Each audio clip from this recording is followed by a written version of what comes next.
So my baby make you no go dollar, no go dollar. When the bed with the entire body,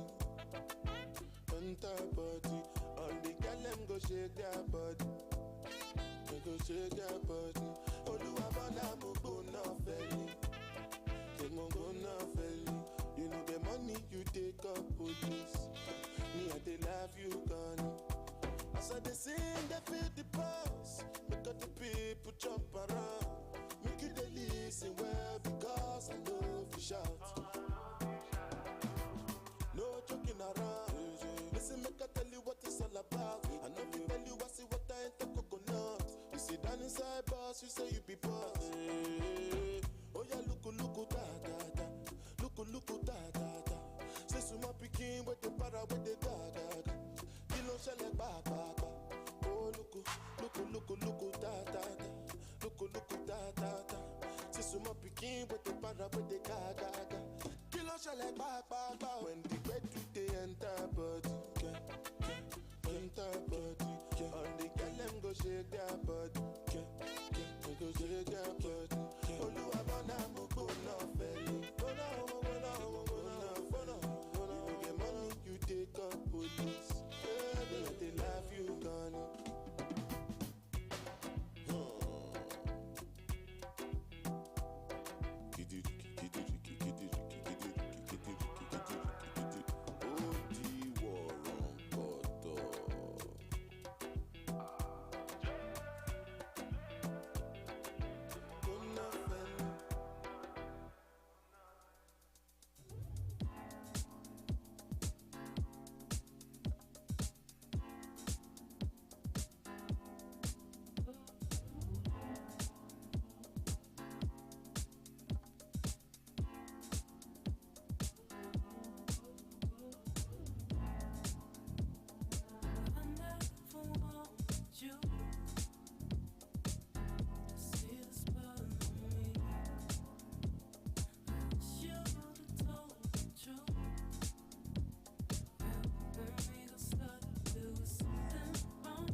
done and everybody touch road. Mommy, me gonna start, pull up in a fast car, yeah. I know fast start, make you want the fast part, yeah. I know you're feeling me, you know I'm feeling you. So what now we feel do, yeah. Hey fancy, oh your heart state, now no vacancy. Last time see you on FaceTime, chatting up the place, bout in our relationship. Me I go put you on lockdown, I put your body on lockdown. You got me on lock now, you got my person on lock. Oh, if you love me, you should let me, you should let me, you should let me know. And if you don't know, better feel let me, better feel let me, I better you let me go. Pulling up, pulling up, pulling up. Nobody deal with the bagel and talking. Me nothing know we are chilling in an apartment. Hope you don't mind me asking, where will we go? When the quarantine thing done and everybody touch road. Mommy, me gonna start, pull up in a fast car, yeah. I know fast start, make you want the fast part, yeah. I know you're feeling me, you know I'm feeling you. So what now we feel do, yeah. Say you want travel, we go whole valley. Say you hope in your love and not just no tally. Make my heart full of some love you totally. Do my own thing, I'm in no trouble, nobody. I'm watching out on the patio. And they did the neighbor, them Hey. me know. Swing on me, no miss like Pacquiao. What you feeling for hot coffee, yo? What you know, what you know. All you want talk, but how much you money? Yeah, anything you want, go figure the money. Yeah, me give you my heart, make you take it from me.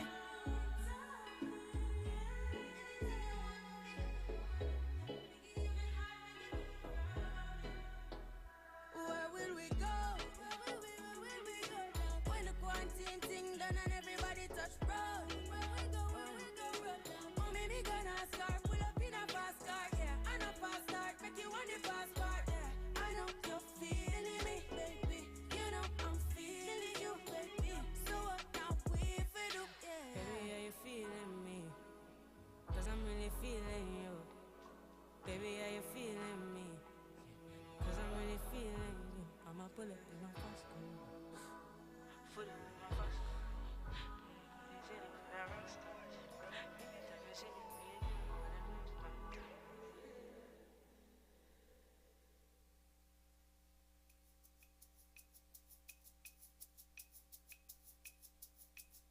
Lights up on Washington Heights. Up at the break of day, I wake up and I got this little punk I gotta chase away.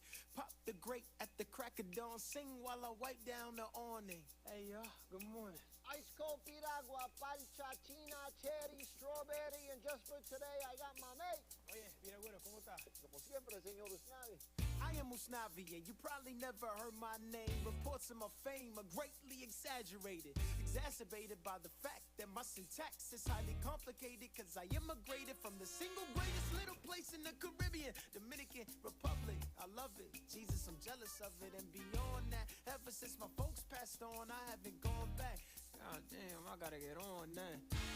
4, the milk is gone bad. Hold up just a second. Why is everything in this fridge warm and tepid? I better step it up and fight the heat, cause I'm not making any profit if the coffee isn't light and sweet. Abuela, my fridge broke. I got café, but no con leche. Ay, Dios. Try my mother's old recipe. 1 can of condensed milk. Nice. Oh, hey, your lottery ticket. Paciencia y fe. That was Abuela, she's not really my abuela, but she practically raised me. This corner is her escuela now. You probably thinking, I'm up Schitt's Creek. I never been north of 96th Street. Well, you must take the A train. Even farther than Harlem to northern Manhattan and maintain. Get off at 181st and take the escalator. I hope you're writing this down, I'm gonna test you later. I'm getting tested, times are tough on this bodega. 2 months ago, somebody bought Ortega's. Our neighbors started packing up and picking up, and ever since the rent went up, it's gotten mad expensive, but we live with just enough in the heights. I flip the lights and start my day. There are heights and the steps and bills to pay. In the heights, I can't survive without coffee. I serve cafe. As tonight seems like a million years away. In Washington. Kevin Rosario. He runs the cab company. He struggles in the barrio. See, his daughter Nina's off at college. Tuition is mad steep, so he can't sleep. Everything he get is mad cheap. Good morning, Usnavi. Pan caliente, café con leche. Put $20 on today's lottery. Okay, must be a lucky day. Gotta be. Oh my God, you're so excited. My Nina flew in at 3 a.m. last night. Sweet, Abuela's been cooking all week. Compay, when I see you this weekend, are we gonna eat? So then Yesenia walks in the room. She smells sex and she perfume. It smells like one of those trees that you hang from the rear view. I know. It's true. She screams, "Who's in there with you, Julio?" Grabs a bat and kicks in the door. He's in bed with Jose from the liquor store. No me diga. The salon ladies. Thanks, Usnavi. Sonny, you're late. Chillax. You know you love me. Me and my cousin running just another dime a dozen. Mom and pop stop and shop. And oh my God, it's gotten too darn hot. Like my man Cole Porter said, people come through for a few cold waters and a lottery ticket. Just a part of the routine. Everybody's got a job. Everybody's got a dream. They gossip as I sip my coffee and smirk. The first stop is people hop to work. Bust it. I might $1, $2, $1.50, $1.69. I got it. You want a box of condoms? What kind? That's 2 quarters. 2 quarter waters. The New York Times, you need a bag for that. The taxes added. Once you get some practice at it, you do rapid mathematics automatically. Selling maxi pass, fuzzy dice for taxi cabs. Practically everybody's stressed, yes, but they press through the mess, bounce checks and wonder what's next. In the heights, I buy my coffee and I go. I buy my coffee and set my sights on only what I need to know. I need to know. In the heights, money is tight, but even so, when the lights go down, I blast my radio. You ain't got no skills. Yo, let me get a Milky Way. Yup. And let me also get a daily news and the post and the most important mile. Boss is second coffee, 1 cream, 5 sugars. I'm the #1 earner. What? The fastest learner. What? My boss, he can't keep me on the damn back burner. Yes, he can. I'm making moves, I'm making deals, but guess what? What? You still ain't got no skills. Hardy hard. Yo, Vanessa, show up yet? Shut up. Hey, little homie, don't get so upset. Man. Tell Vanessa how you feel. Buy the girl a meal on the real, or you ain't got no skills. No, no, no. No, no, no, no, no, no, no, no, no, no, no, no, no, no, no, no, no, no, no, no. Mr. Johnson, I got the security deposit. It's locked in a box in the bottom of my closet. It's not reflected in my bank statement, but I've been saving to make a down payment and pay rent. No, no, I won't let you down. Oh, here's your chance. Ask her out right now. I'll see you later, we can look at that, please. Oh, do something. Make your move. Don't freeze. Hey. You owe me a bottle of cold champagne. Are you moving? Just a little credit check and I'm on that downtown train. Well, your coffee's on the house. Okay. Who's Navi? Ask her out. No way. I'll see you later, so. Yo, smooth operator. Oh, damn, there she go. Yo, bro, take 5. Take a walk outside. You look exhausted. Lost. Don't let life slide. The whole hood is struggling. Times is tight. And you're stuck to this corner like a street light. Yeah, I'm a street light choking on the heat. The world spins around while I'm frozen to my seat. The people that I know all keep on rolling down the street. But every day is different, so I'm switching up the beat. Cause my parents came with nothing. They got a little more and sure we're poor. But yo, at least we got the store. And it's all about the legacy they left with me. It's destiny. And one day I'll be on the beach with Sunny right.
For 25 years, the Brotherhood Sister Sol has been a social justice, political, youth development organization.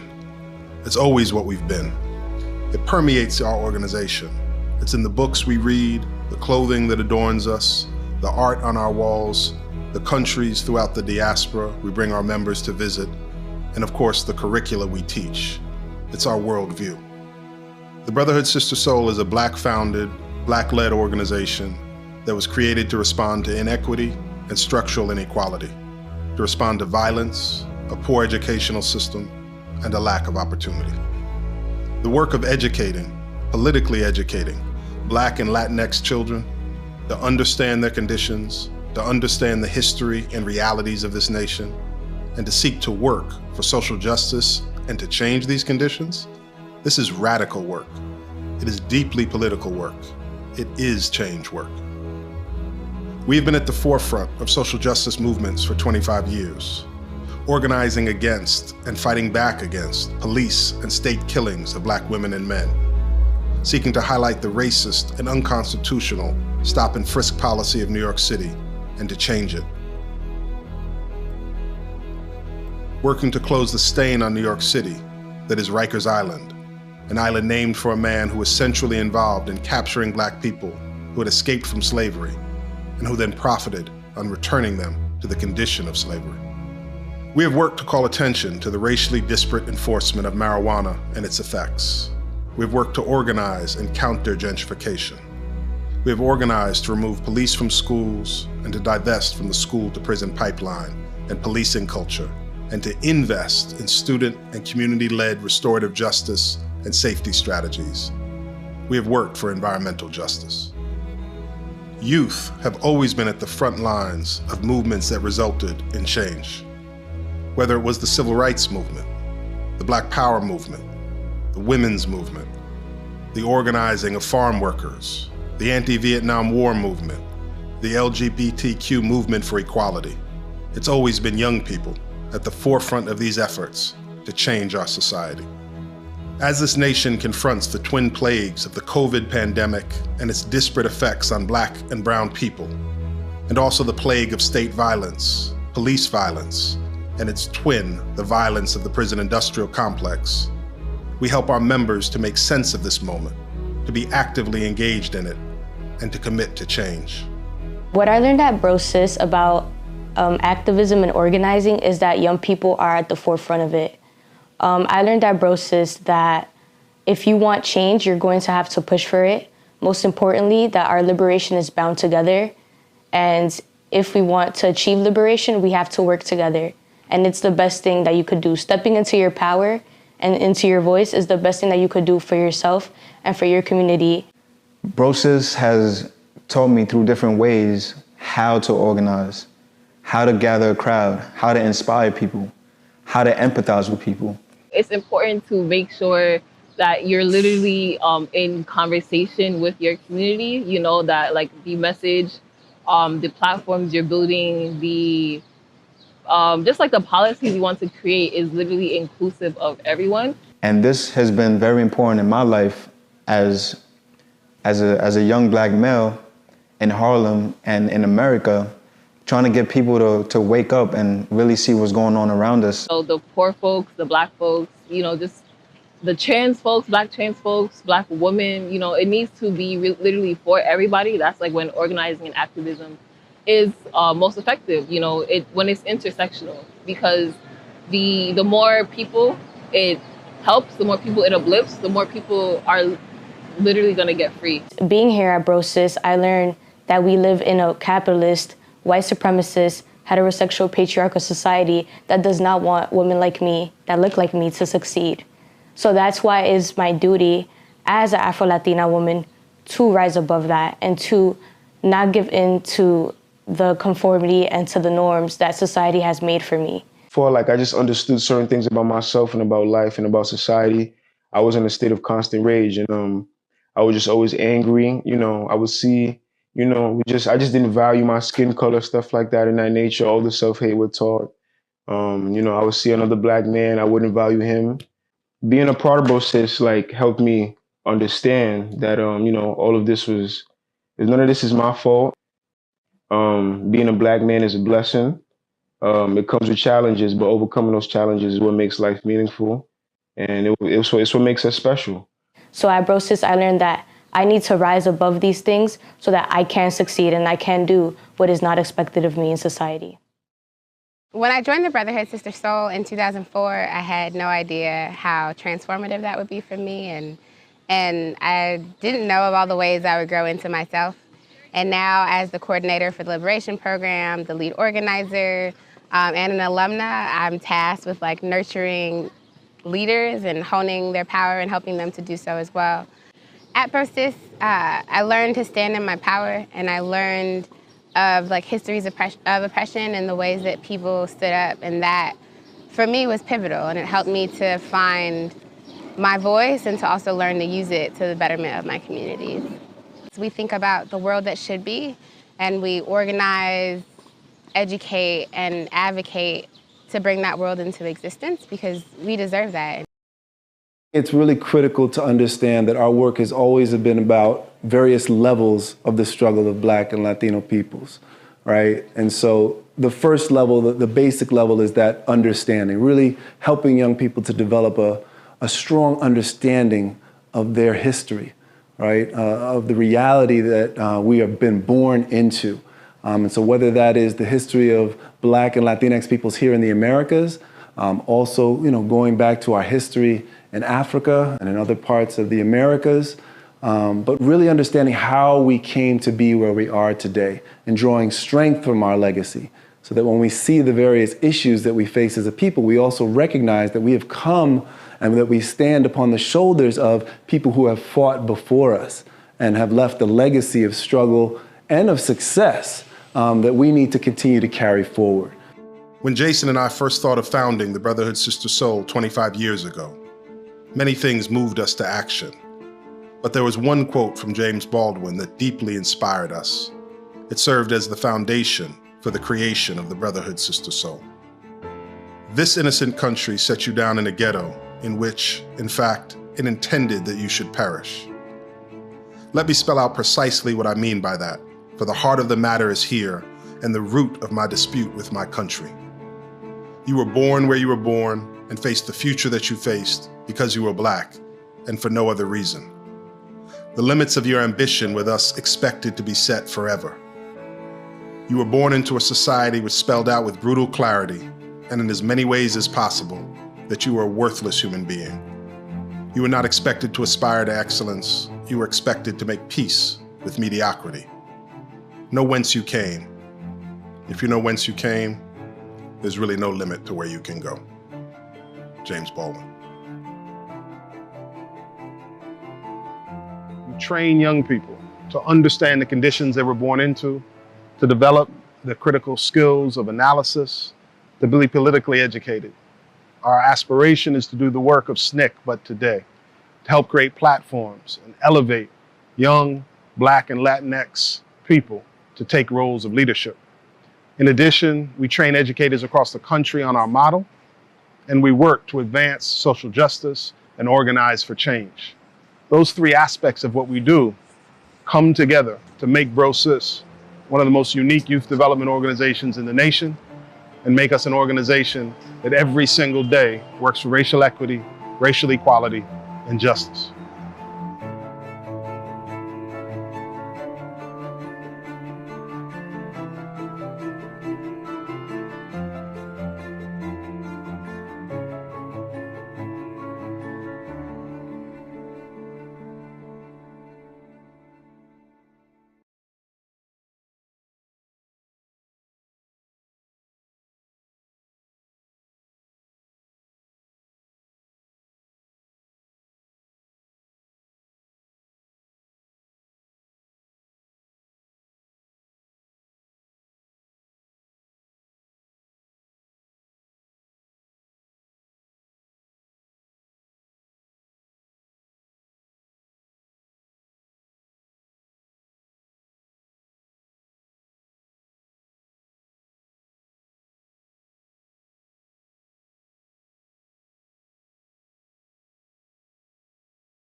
come from a family of artists, of folks who are involved in the civil rights movement, the women's movement, the labor movement. It's kind of the religion of my family.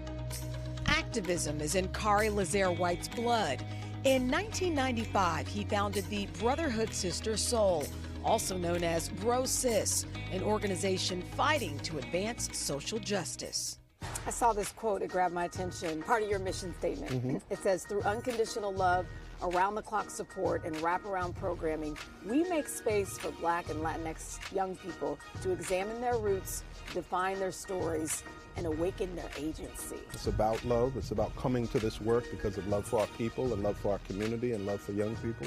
But it's about providing support and guidance so that young people can find their own agency. It's not just about people opening doors for you or telling you the path to follow, but instead young people finding their own way, declaring what that way is, and then continuing down that path.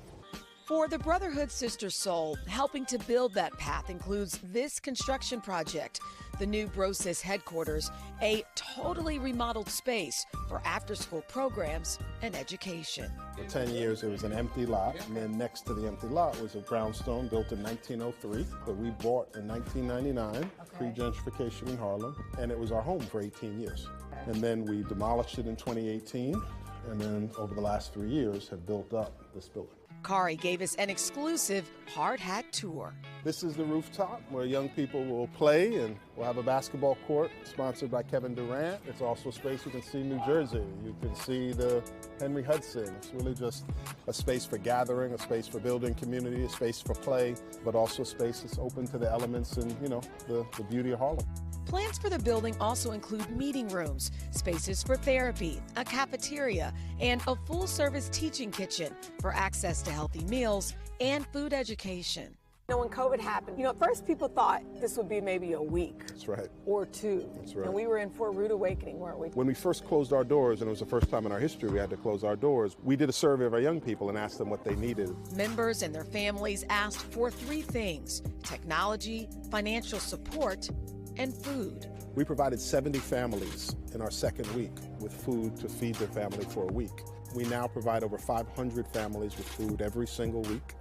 These are not hot meals, but bags and boxes of groceries that we intentionally think about what do you need to feed your family for a week.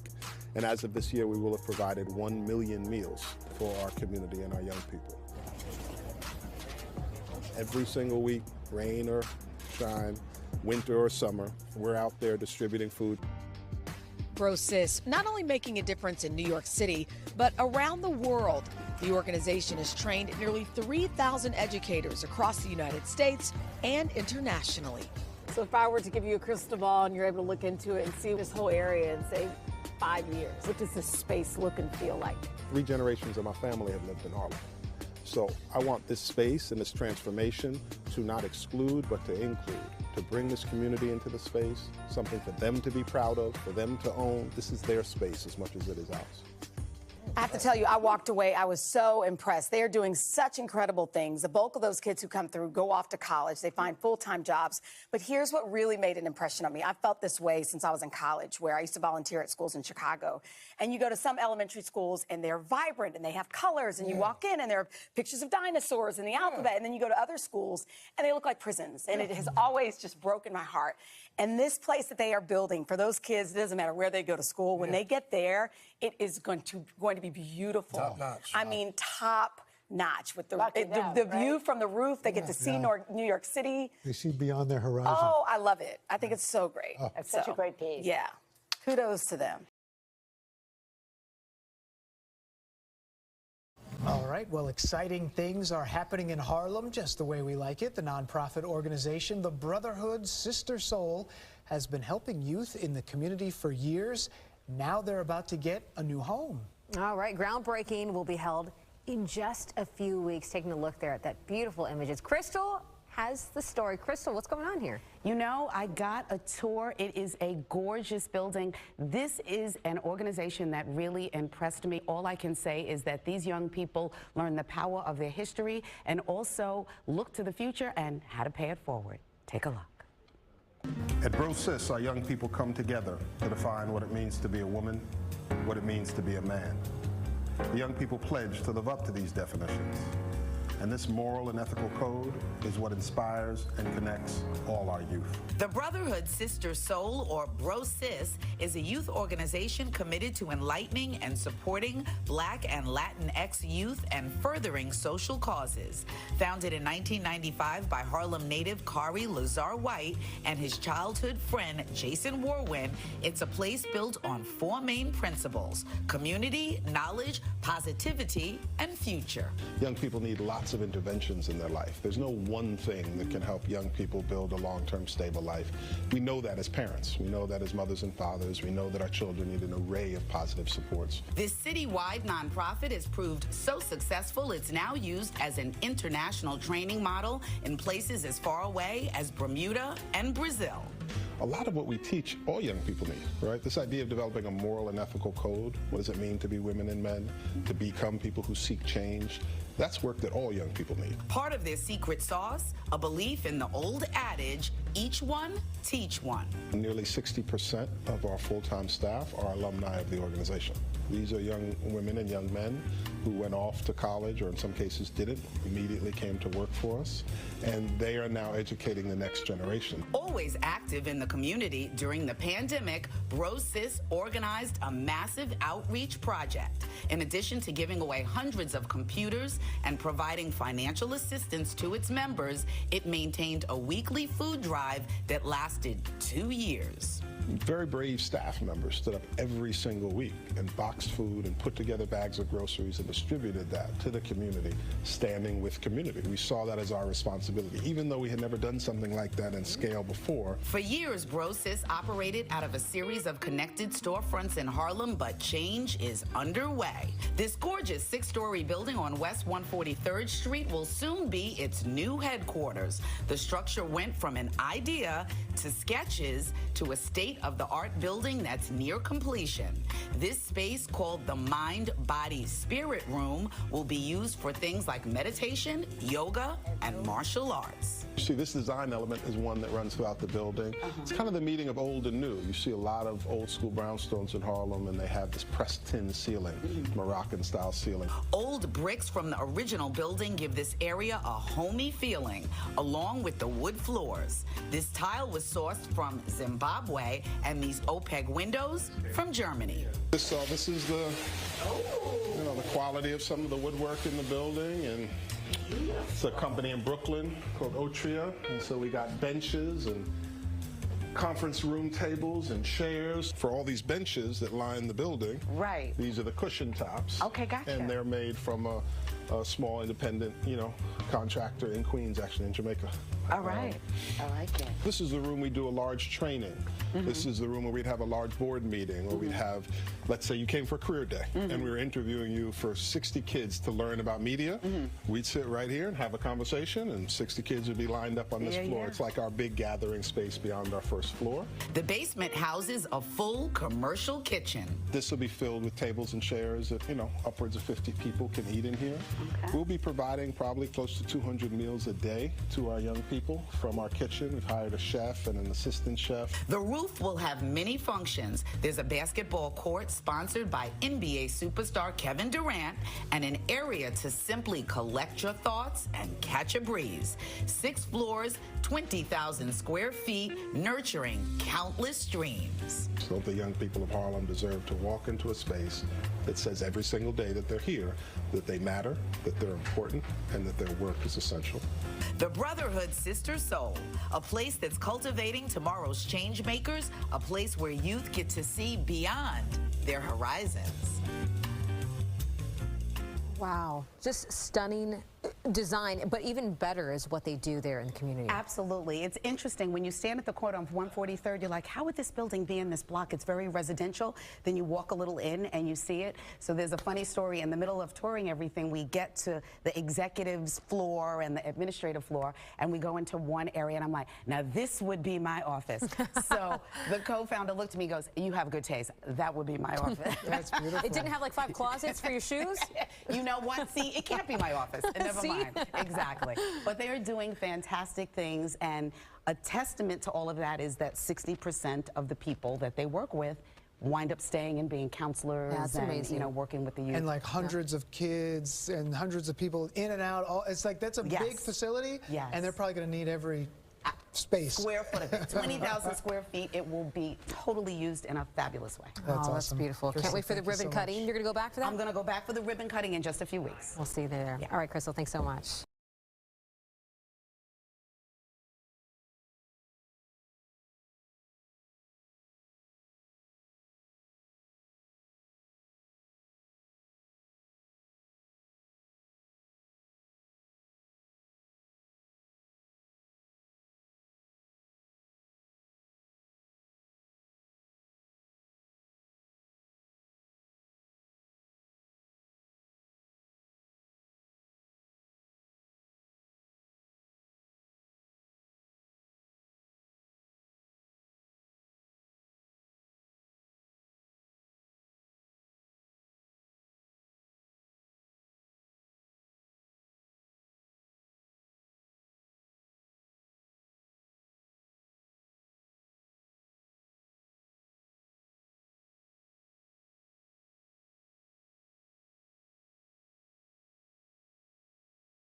One, two, three.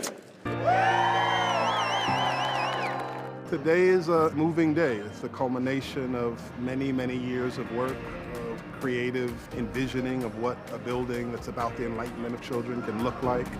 Our original project report from 1995 was our manifesto to the world to establish a headquarters which will serve as a base for educational activities, forums, meetings, and an array of supportive services. 30 years later, that dream has come true. There is no nonprofit in America like Brotherhood Sister Sol. None. I can't wait for the work that actually comes out of here and the products that inspires the children. We are here, family. Our new home is ready.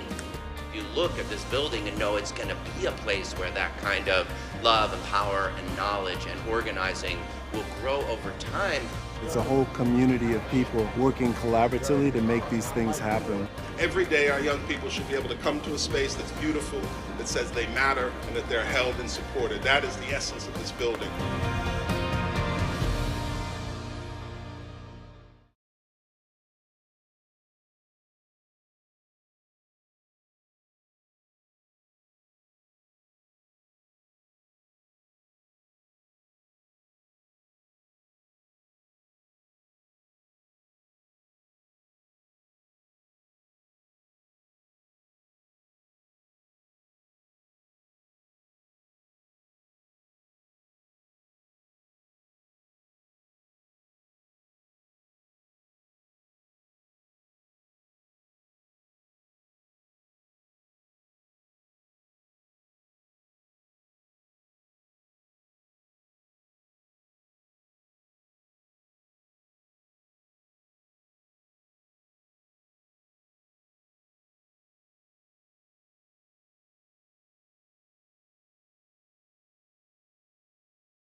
Atlas may have carried the world on his shoulders, but we've carried it on our wombs, consumed salt dunes of tears, told that soon we too would rejoice under the half moon, and then watch thousands of midnights turn to past noons, cradled nations between our thighs, gave birth to warriors, knowing that they were being born to die.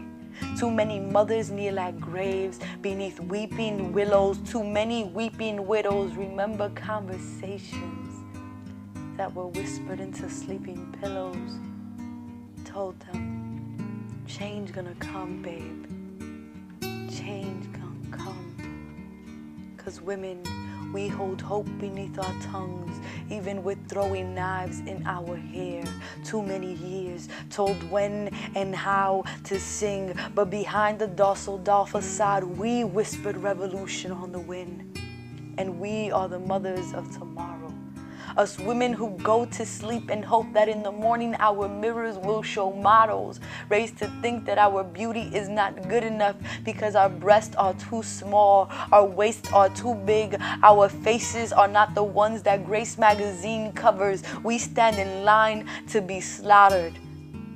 But this self-hatred has to stop. If we cannot do it for ourselves, let us do it for our daughters. Our bodies have been bridges. We hold lost queens in our lineage, cross things in our image. Read my grandmother's wrinkles, crease pages of many suns past. So this is for the women who came before. We are phenomenal if only for our bloodline. So say the names of La Mariposas, Joan of Arc, John C. Kirani. Say the name of Queen Hatshepsut, Araminta, Lili Uokalani. Say the name of Dolores Huerta, Queen Salamacina. Say the name of Nana Ya Shantiwa and Wilma Mankiller. Say your name, your mothers, and the names of those that will come.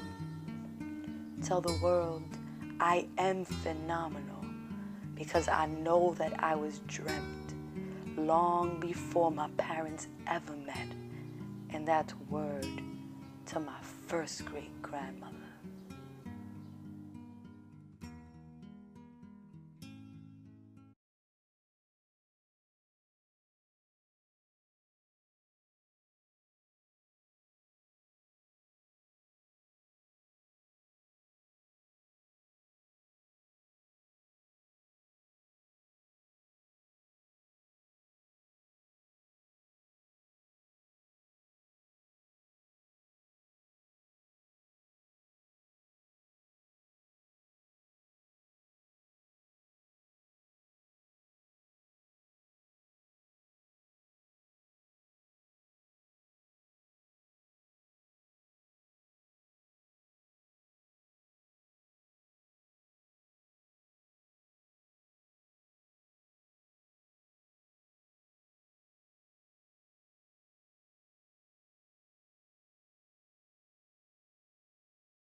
It's dollars all around. Dollar bills, yeah.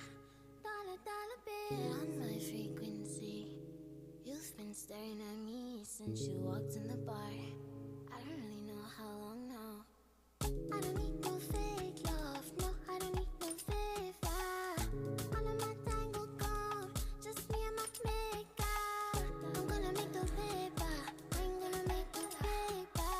I'm gonna make dollar bills, I'm gonna get paid, yeah. Fuck out of my way, I'm gonna get paid, yeah.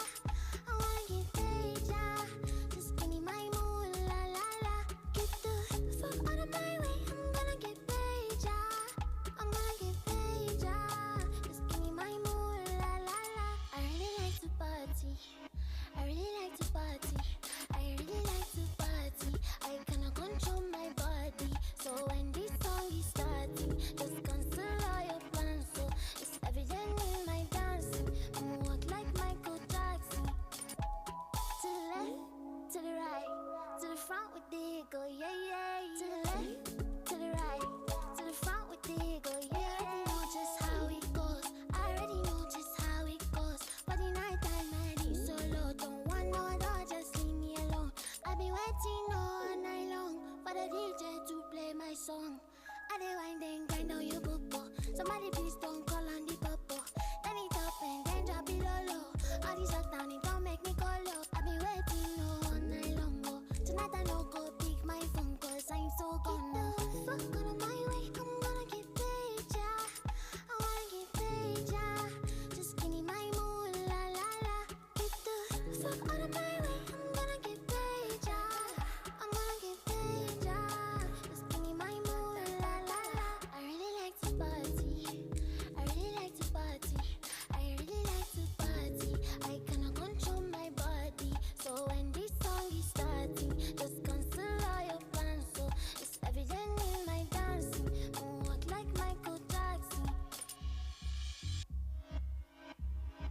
I feel nice, there's nothing in my way. Shawty wanna fuck, but I just want my space. In a Lambo truck, I'm racing. I'm still spinning, I'm pacing. I don't wanna talk, I'm dancing, dancing. Straight to the bank, out, Benji the Frank, walk out like I'm that bitch. Put the brakes back, moving like cows, bad hoes in the back, singing that's that shit. Yeah, I really do talk like I walk. I really been about that life. Shorty asking me for advice, and it's all love, baby, all I got is a spice for you. Fuck out of my way, I'm gonna get paid, yeah. I wanna get paid, yeah. Two-time knocking, 10-man down. You say you the king, where the crown at? Nigga, I've been mucking since the first day. And you couldn't see a nigga on my worst day, no. Well, Molly on the record for the flex. I was feeling kinda reckless. Young little moments to finesse it.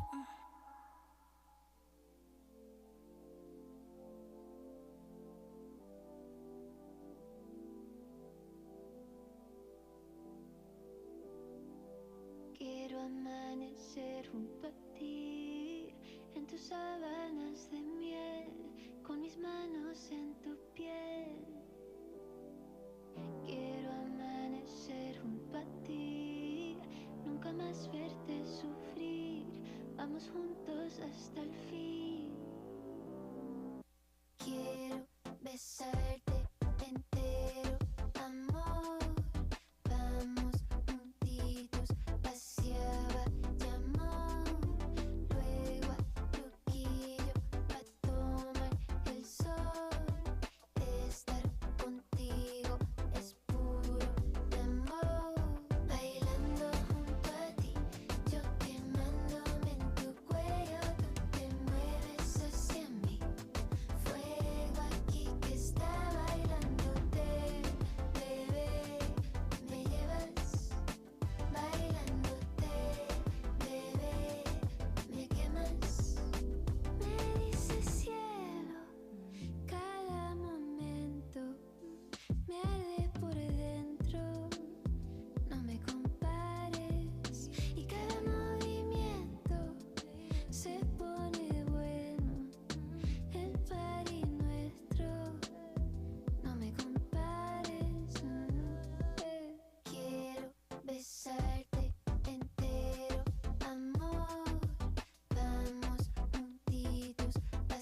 even sadder.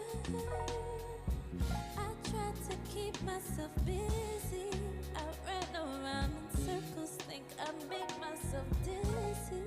I slept it away, I sexed it away, I read it away.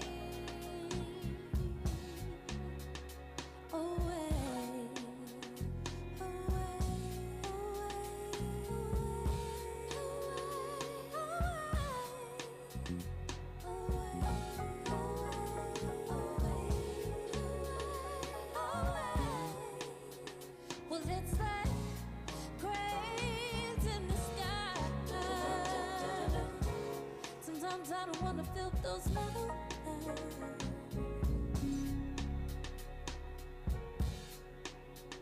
Yeah, it's like grains in the sky. Sometimes I don't wanna feel those metal lines. I tried to run it away. Thought in my head be feeling clearer. I traveled 70 states. Thought moving around make me feel better. I tried to let go my lover. Thought if I was alone, then maybe I could recover. To write it away or cry it away. Don't you cry, baby. Away.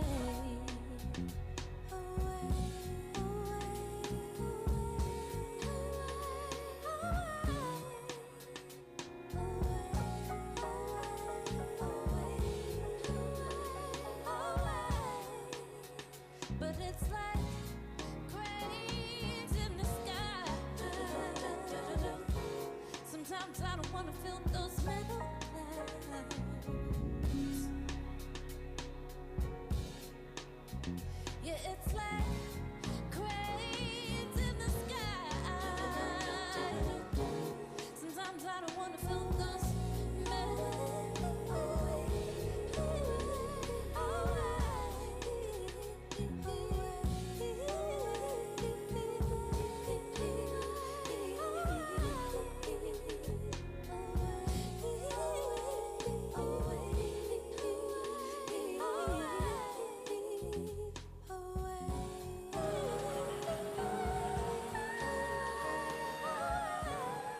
Friends, please enjoy your dinner. Our program will begin shortly.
sick and tired of your ism, schism, game, dine and go to heaven in Jesus' name, Lord. We know and we understand. Almighty God is a living man. You can fool some people sometimes, but you can't fool all the people all the time. So now we see the light. We gonna stand up for our rights. So you better get up, stand up in the morning. Give it up, stand up for your rights. Stand up right now. Get up, stand up. Don't give up the fight. Don't give it up, don't give it up. Get up, stand up. Get up, stand up. Stand up for your right. Get up, stand up. Get up, stand up. Don't give up the fight. Get up, stand up. Get up, stand up. Stand up for your right. Get up, stand up. Don't give up the fight.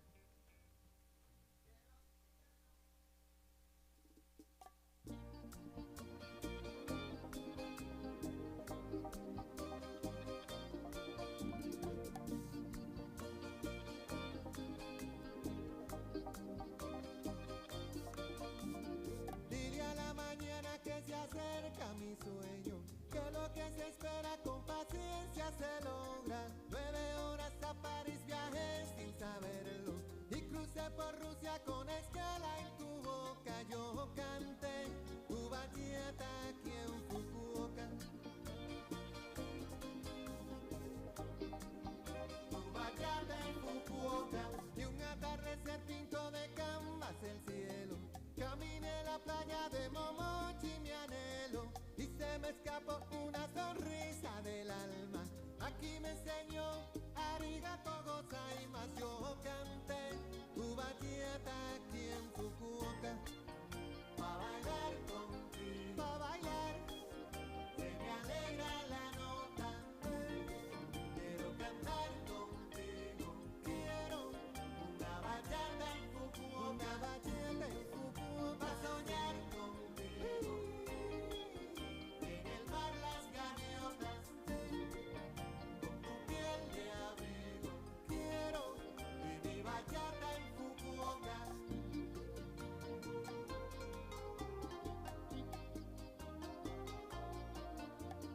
Y llegó la hora de partir y decir sayonara, con pocas ganas, y una palomita se posó en mi ventana.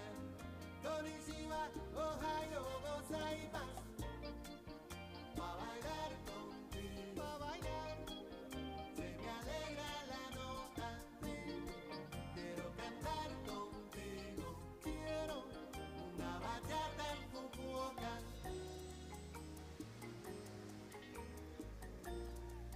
Una bachata en Fukuoka, sueños de arena en las olas, besos me daba tu boca. Tengo estrellas y rosas, niña, cantando en Fukuoka.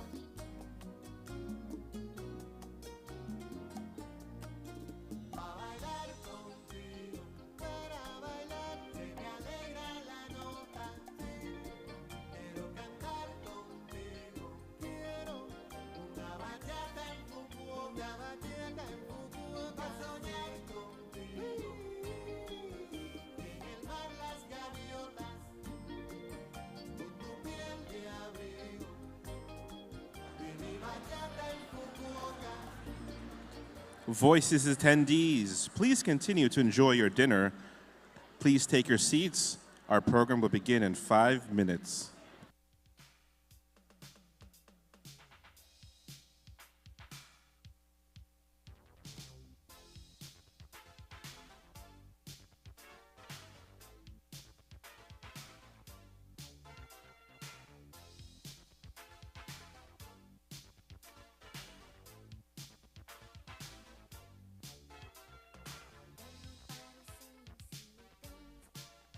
Without knowing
Friends, please take a moment now to silence your cell phones and bring your conversations to a close. The program will now begin.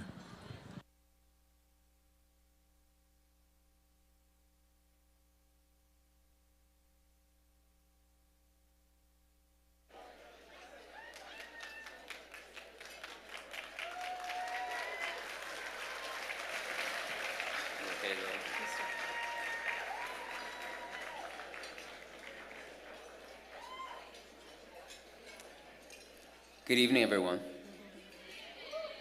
Sound a little louder than I expected. On behalf of the Brotherhood Sister Sol, welcome to Voices in person. It's so nice to see all your beautiful faces. I got to say hi to a lot of you already. My name is Rashawn Lindsay, for those of you who don't know, and I'm the co-chair of the board, as well as co-chair of tonight's festivities. It is just incredible to see all of you, to be in person, to celebrate the Brotherhood Sister Sol.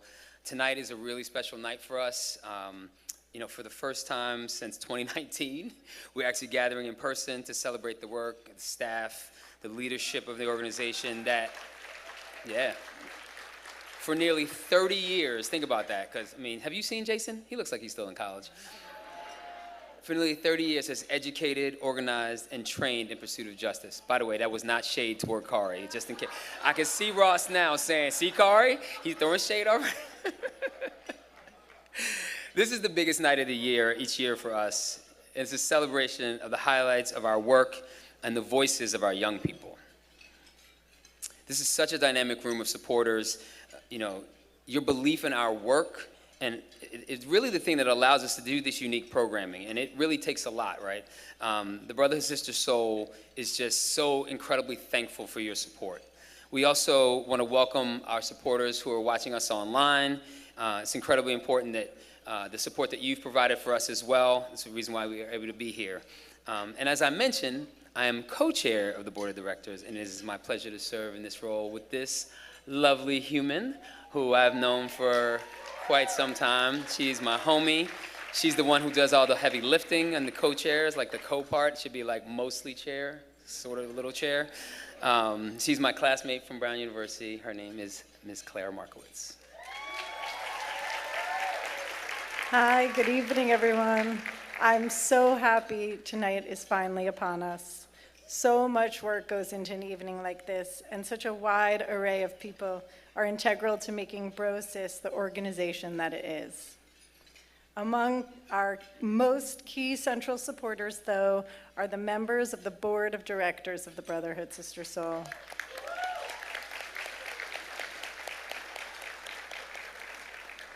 The organization is as strong as it is due to this group, and we want to recognize them. The board is an incredibly dedicated group who collectively bring vision, resources, and access to BroSis.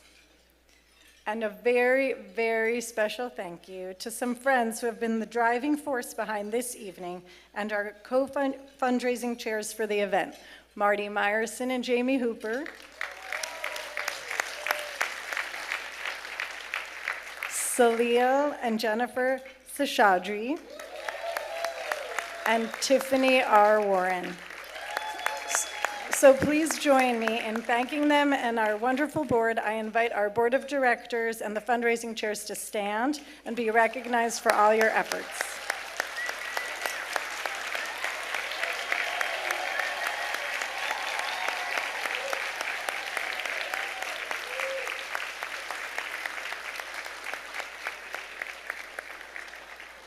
We would also like to thank our lead sponsors for this evening. During the reception, you saw that nearly 50 people and institutions have supported our record-breaking fundraising year as sponsors of tonight. Their names have been projected on the screen behind me. We are so thankful for their support. And we would especially like to thank our gold sponsors for the evening, the Omnicom Group, Marty Meyerson and Jamie Hooper, Sony Music Group, and a donor who wishes to remain anonymous. Thank you all so much.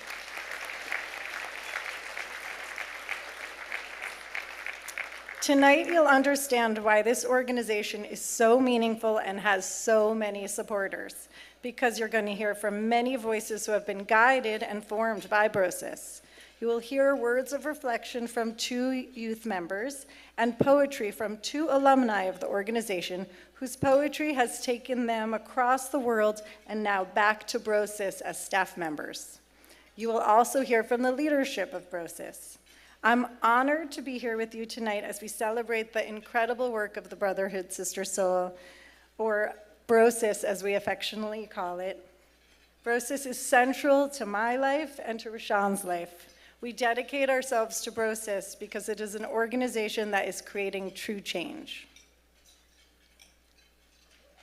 Thank you, Claire. All right, I like to speak extemporaneously, but I'm gonna make sure I get all of this right because it's super important. As our board of directors thought about our return to an in-person gathering, as we reflect on the last 2 years and how the world has changed forever by the pandemic, as we realized the vision of our new building being completed, hopefully most of you have seen that, we wanted to do something really unique and special tonight. We voted to honor our visionary co-founders and leaders, Khary, Lazarre-White, and Jason Warwin.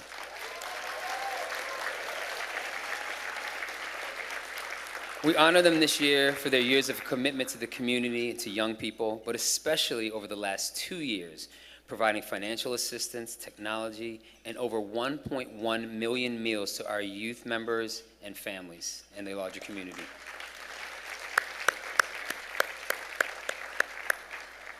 We honor them for their vision, finally realized after many, many, many years of planning, a new building which was completed and opened this year.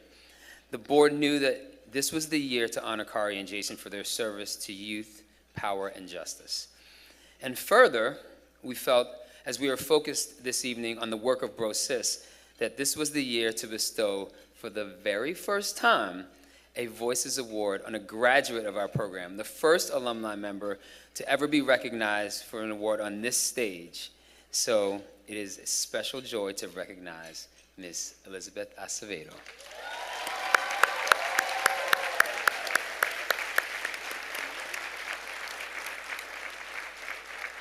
This event has always been about uplifting voices of our youth members and alumni, and Liz herself has performed at several Voices galas. We're inspired by how she is using her voice and talent to affirm and empower young women all over the world in her incredible award-winning writing success, a success which no one is surprised by. So thank you for joining us to celebrate Khary, Jason, and Liz, and the inspiring work of the Brotherhood Sister Sol. Your support means so much to so many. This evening, we begin the program with a special video, Building a Beacon. The film was created by Gervin Pictures, and it tells the story of our new home in Harlem, and was created, the result is a new 22,000 square foot state-of-the-art headquarters. Again, if you haven't seen it, you really have to check it out. A model for the field, a home for educating children, a space to train educators, and a center for organizing and social justice policy work. Through this story, you will get an insight into the depth of our work. As you eat your dinner, enjoy this film.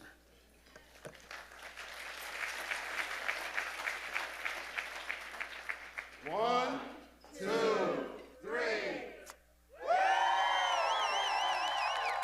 This day began a long time ago, and we are finally here. In the course of preparing for the move to the new center, I've been going through a lot of our old memorabilia. And one of the original documents is called our project report. This is a report that Khary and I drafted, really our first proposal, our kind of manifesto to the world of what we wanted to accomplish.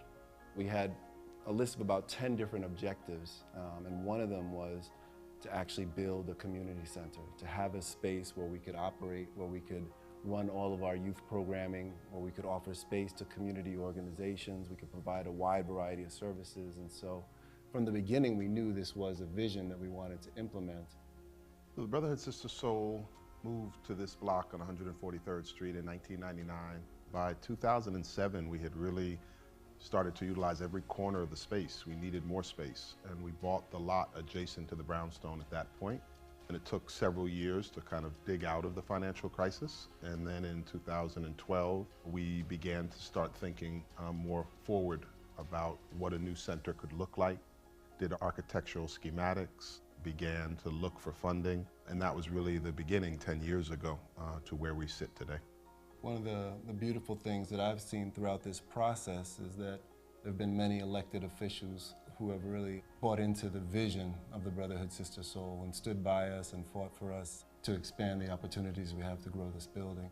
We had to push through the New York City Council, the New York State Assembly, the New York State Senate, District Attorney's Office, Manhattan Borough President's Office, funding for this building because we didn't have the capacity to build it, quite honestly, without government support, especially then Manhattan Borough President Gail Brewer, now Manhattan Borough President Mark Levine. Building a building in Manhattan is the peacetime equivalent of waging a war. There were obstacles at every turn, and I think that a team of lesser caliber would have given up at many different points along the way. But Khary was just absolutely determined to not take no for an answer. There were so many opportunities to give up, and Khary and the team never did, and it's why now we can celebrate this. BroSis has attracted a whole constellation of admirers and supporters, and I think every one of us has been mobilized during the last 7 years. But also, don't underestimate how much support there is out here in the community on 143rd Street, here in West Harlem, uptown. People who rallied behind this project to help it get approval, to help it win political support. There are probably hundreds of people who, in effect, own a piece of this building because of what they've done. My involvement in terms of funding the building, as the Manhattan Borough President, we were able to allocate capital funding to the building.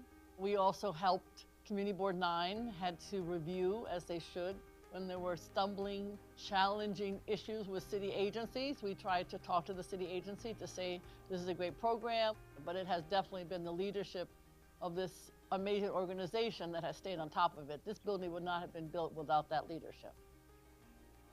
From the very beginning of working with our architects, we challenged them to design a building that was about the enlightenment of children.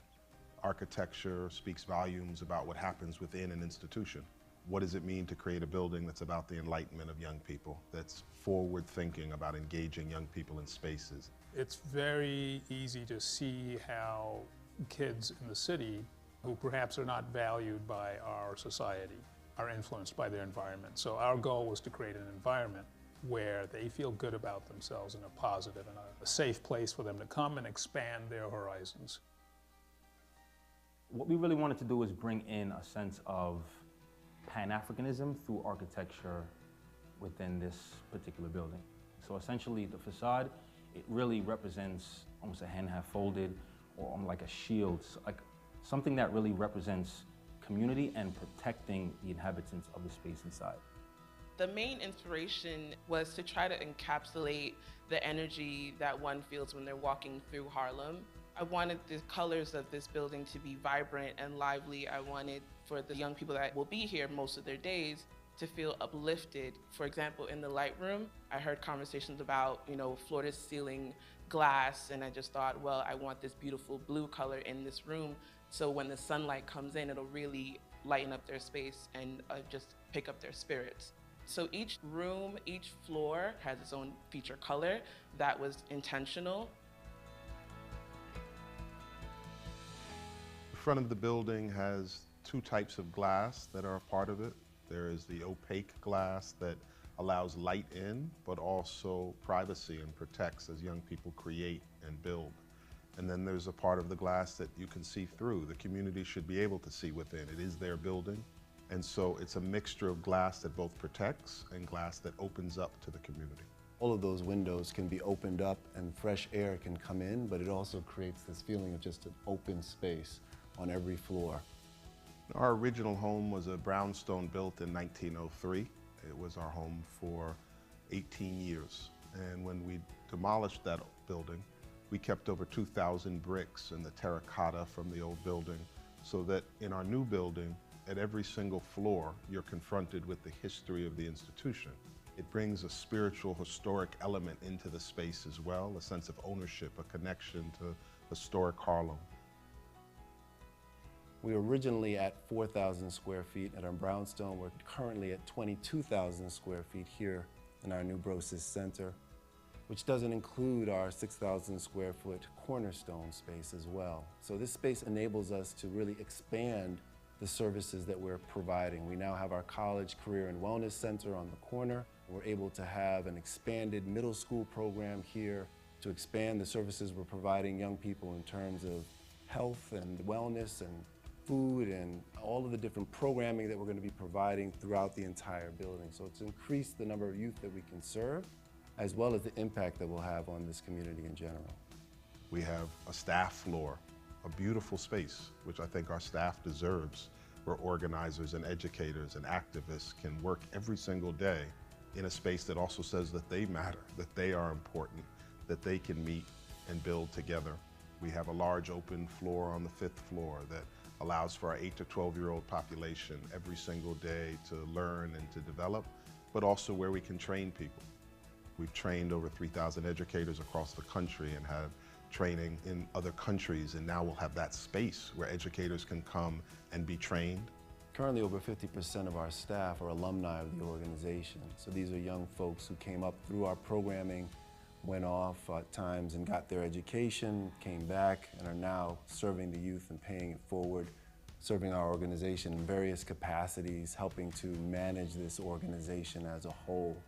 And it's interesting that we are now coming upon, almost 30 years in, a second generation of young people who are now coming up, whose parents were involved in our programming. And so we can already see the generational return that is the legacy of BroSis in that way as well.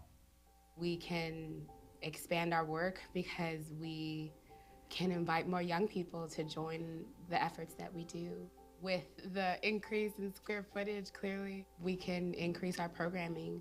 It's just really cool to see families grow and to continue to grow in this space where it is some sort of nurturing happening, that you could see the nurturing happening, you can see the effects of the nurturing happening, and have them live out their dreams the same way that we are, being their facilitators.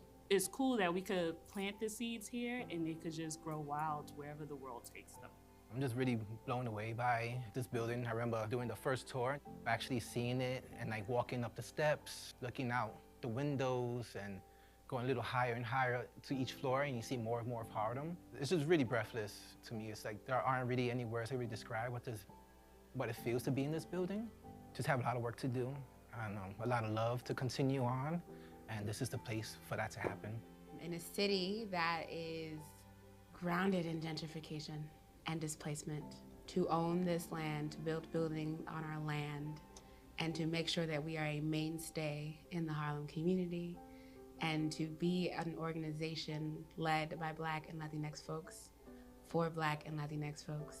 I believe that this building means that we're gonna be here and we're gonna stay here in ways that ensure that our community stays here too, and that our community gets what they need.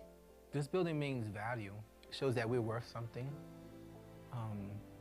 We're worth beauty. We're worth the highest quality of materials, the highest quality of programming, the highest quality of life, just because we're human, not because, and that should be for everybody, right? But for it to be really dedicated and comes from Black and Latinx people, it just speaks so much value creating beauty for people of color, people in poverty. We're worth something. And that's what this building says. And it's kind of stands like a beacon. The fact that it is here directly across the street from where I grew up is finally a yes for us. That we don't have to be on the corner, that we don't have to play in glass, that, we don't have to be in danger. It allows us to just be. And if there is 143rd streets all over the 5 boroughs, that you do deserve to have a place, if it's not your own home, to have a home to really grow healthily, to leave a legacy of healthy beings after you. So this building to me means yes, absolutely yes, with an exclamation point. The creation of this building has taken 10 years, and now we are in the building. We would not be here without the incredible circle of supporters that we have, many of whom are at our gala this evening. But the next step is to really support and underwrite the work that we do here, the programmatic work, every single day. The institution needs that support, our young people need that support. We can't have a building that doesn't have the resources it needs to do all the organizing work, educating work, and training work that we need to do. And so that's the next step for the Brotherhood Sister Sol. Our space here is the model. This is the standard that we set, the example. And I've been blessed in part of my work of training folks around the country on how to do this work. And what we have seen is that throughout the nation, throughout the world, this kind of programming that supports the critical thinking, that supports the development of leadership skills is necessary and needed throughout the entire globe.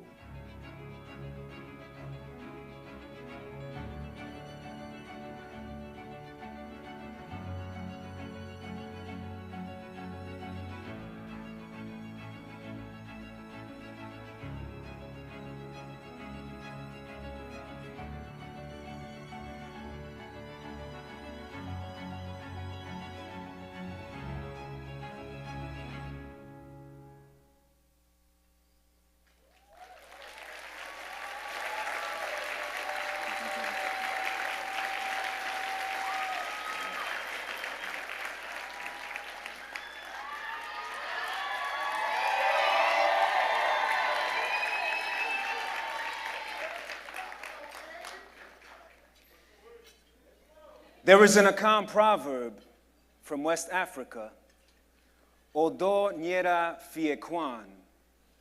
Love never gets lost and always finds its way home. I reflect on the love given to me when I was 17 wanting to MC. My best friends Frankie and E were led to a small red brownstone on 143 by our brother Franz Jerome the Pharaoh, Ram 3. We met Sylvia and Jacques, our beloved mentors, who introduced us to a member named Liz, who swore she quit the rap biz if she wasn't offered a record deal at the age of 14.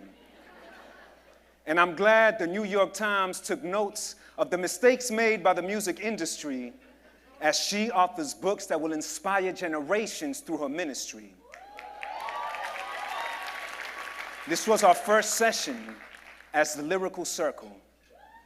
Extended family sharing vulnerably, hearts opening over hip hop and poetry, checking in to release, to relate, to survive, to one day grow free from traumas with our notebooks and each other as our only hope and therapy. Teens from the hood, so few perceive could achieve beyond statistical expectancies. But with our love for writing, and their belief, we inevitably grew into artists, activists, teachers with advanced degrees, returning to nurture youth from our precious community.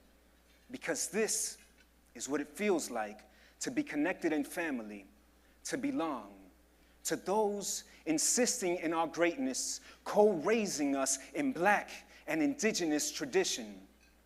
This celebration today is proof of us realistically doing the impossible.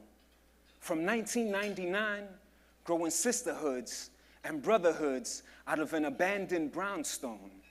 So little sisters and brothers know 24/7 will be on the other side of the dial tone if anything comes up in or outside home. As you navigate school, grades, SATs, suspensions, heartache, loss of family, stresses of more than 2 years in Zoom rooms from the, we can't hear you,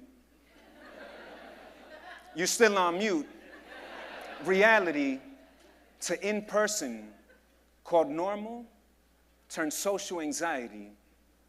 We're here to walk by your side because in my vocation as poet and full-time facilitator, I realized poetry cannot only be spit, it has to be lived and thus illustrated, while we ask members to write mission statements, to be life's curators, while we strive not to be saviors, but do this work to model behavior despite our imperfections and failures, because words mean nothing without motions to convey them. Words can be so easily crafted, abandoned, never shifted into practice, but being a person of action moves into praxis, into being an anchor for others to access, celebrating their magic or holding space when life's tragic supersedes workshops and hours of planning take a back seat because life's up to its antics. When the roll of the dice in moments of crisis ranges from family vices to fighting. When we need healing but feel like just hiding. I wish I could make this pain go away, but advocating for self, surviving these hells can create paradises. What characterizes your strength in the face of 45 and tyrants, calling our uprisings riots as mayors and governors divisively push budgets advising more incarceration for minors? I hear youth truthfully respond to this vileness, that what's really needed is love, consistency, job offers, college guidance. Y'all inspire us to speak when others are silent, mobilize to resist when folks fear fighting. A reminder, you are the pen, we amplifying your stylus. And if they say you're flightless, no, we see your wings. We know you are pilots. Play to your greatness, not their conniving. Inside our iris, you are just priceless. Your well-being and who you are in your fullness symbolizes alignment with the prices our ancestors paid for you to rise in. Your well-being is the prize. Your brightness is what we need. Your thunder, your lightning, you're the ones who'll ensure that BroSis is rising.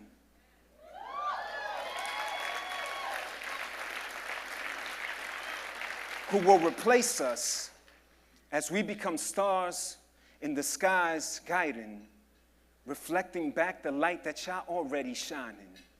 Together, we'll shape this legacy that bound the destiny of two childhood best friends, Khary and Jason, social justice warriors like Ali body training, elevating youth to critically analyze and weigh in, educating to organize, providing safe haven. Despite defiant naysaying, not a surprise your voices were hardly waning. Kept campaigning to construct a home out the bricks from our pavement, built by workers from our block, now outsourced agents, while concentrating on feeding our families. Sunshine or rain, when this pandemic claimed so many lives we've lost to its raining. This is a love letter and thank you for your dedication and forging. SNCC and the Panthers inspired some of your forming, but this is a special thanks to those loving you with no need for reward or exalting. Jane Lazarre and Douglas White, Minerva Egan and Chris Warwin. This community's love manifests beyond discoursing, and will accompany every member that walks past the old bricks our new homes formed with. And to our staff, always standing up, please raise up a glass. Please. You formed this village that labors to love and raise all of our children. Without every single one of you, we wouldn't have the wisdom or kinship to uphold this vision. Thank you for inviting me to be part of this work, shaping me as a teen, informing who I'm becoming today, to the partner I hope to be to my wife, and to the parents we will be to our unborn child.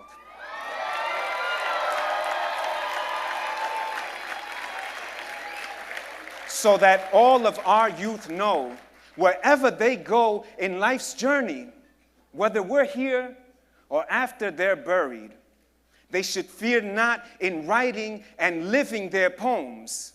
In their hearts, Odo Nyera Fiekwan will be sown, because love never, ever gets lost, and it always, always finds its way home.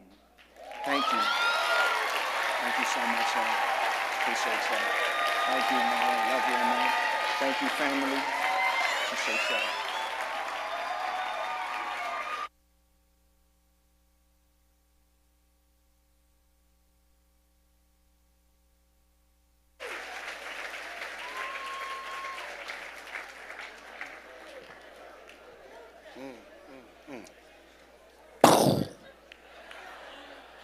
Dropping bombs.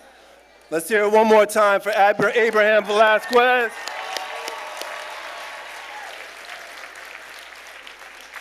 Good evening, everyone. My name is Jason Warwin, and I'm the Associate Executive Director of the Brotherhood Sister Sol. As Abe said, he first joined BroSis when he was 17 years old, and 20 years later, he is the coordinator of our liberation program. He is leading our members and supporting their campaigns to increase the number of social workers and guidance counselors and college advisors in our schools, and to increase the youth voice in school decision-making. You can clap for that. Yeah. Our young people are at the forefront. One of the best parts of doing this work is that you get to see the fruits of your labor. The beautiful and powerful adults who have blossomed from the children and the teens that you first met. And Abe is one of those shining examples. I always say, if you really want to know the impact of our programming, speak to our alumni. Check out the kind of people they are, how they walk in this world, how they treat others, where they stand on critical issues. And that'll give you a good sense of the power of our programming. One of the statistics that we are most proud of, and was mentioned in the video earlier, is that within our full-time staff, nearly 50% are alumni of this organization. Thank you. They are graduates of our program who've gone off into the world, gained experience, and come back, and are now paying it forward.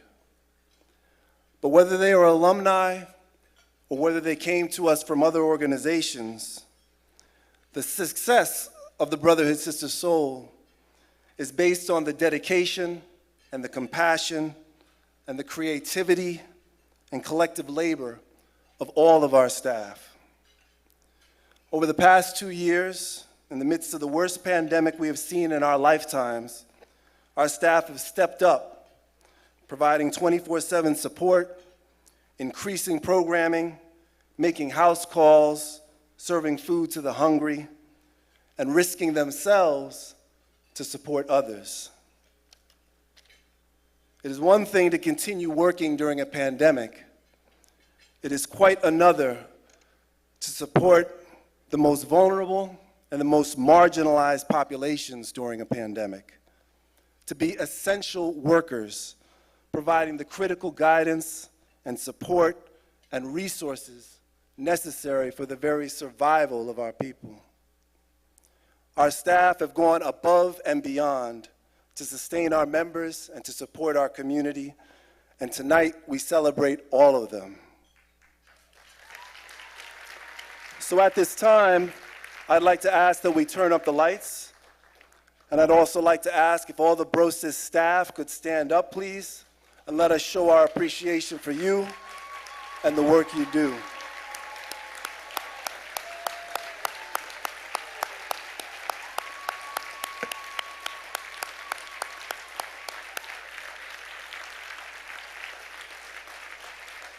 Thank you.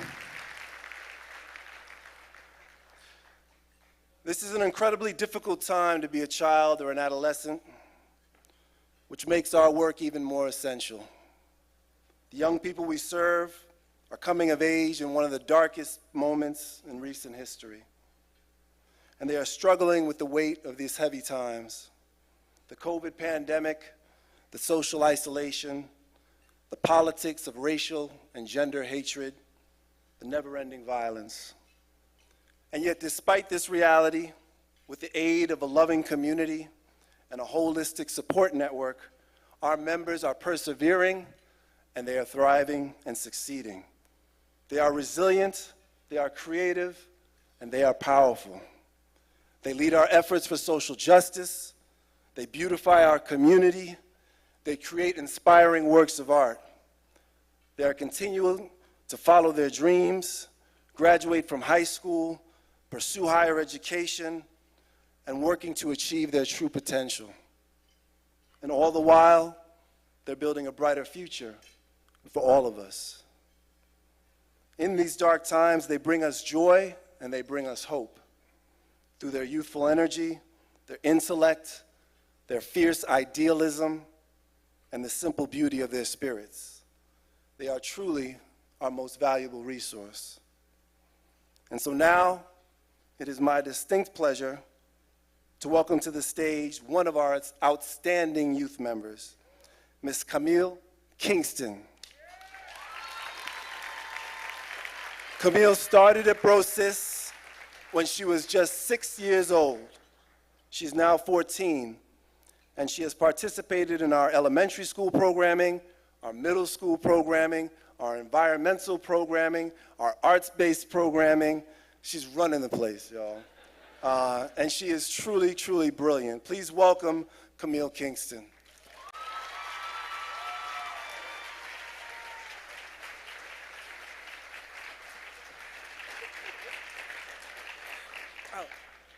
Good evening. My name is Camille Kingston.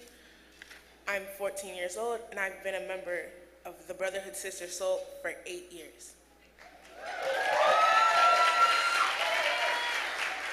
The Brotherhood Sister Sol is not a random after-school program in Harlem. It is my second home and the place that helped shape the person I am today. My story with BroSis started when I was 6 and started fresh as a member of summer day camp. In this camp, I learned things that were never offered to me before and still haven't been offered to me to this day. I learned how to plant, self-sustainability, problem-solving skills, and problem-solving skills. BroSis opened doors that I didn't know were there and available to me. I was a young child, still learning rights and wrongs, and easily influenced by other people. BroSis was the perfect community to influence me. The Brotherhood Sister Sol is a branch that I think all kids should have. BroSis doesn't see the members as just kids they have to watch for their jobs and numbers to increase profit. They view us as family. They don't want you to just behave in BroSis. They want you to behave well everywhere else. When my father passed away when I was 8 years old, I was attending the BroSis after-school program and had lots of anger bottled up inside of me and did things I'm still not proud of to this day. But along with those mistakes, I learned that you don't dwell on them, but you use them as instances to grow and to make better choices as a person.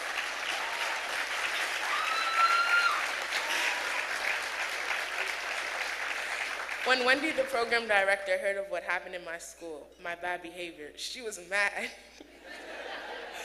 I got a 30-minute lecture on how she knows I'm better than that and that I can and will do better. Looking back, at the moment it seemed like she was just nagging and nagging, but looking back at these experiences, these are truly life lessons I will carry with me wherever I go in my near future. BroSis is a place where your child can flourish and become better as a person, find their interests and dislikes, make new friends, learn to cook dishes from all around, learn to plant, and so much more. BroSis can make someone whole. I don't think I could ever live without BroSis. When the day comes that I have to part from BroSis, I will always be thankful for them, not for the friends or how much food they gave me, and they gave me a lot,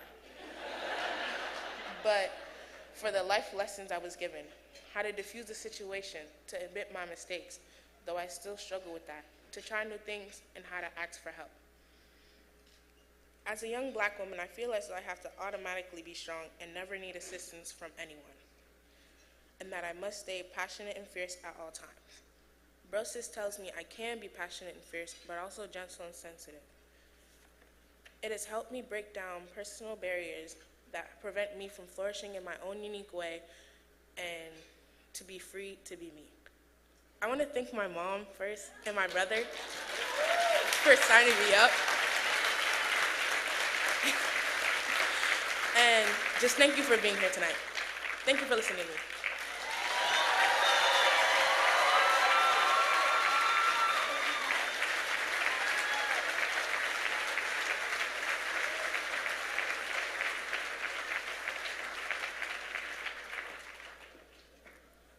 Good evening. All right. My name is Sylvia Canales, and I'm the Director of College, Career, and Wellness at the Brotherhood Sister Sol. Thank you, Camille, for those beautiful words and your description of BroSis as a home. It has also been that for me, a family. I am so happy to be here tonight to shine light on Elizabeth Acevedo.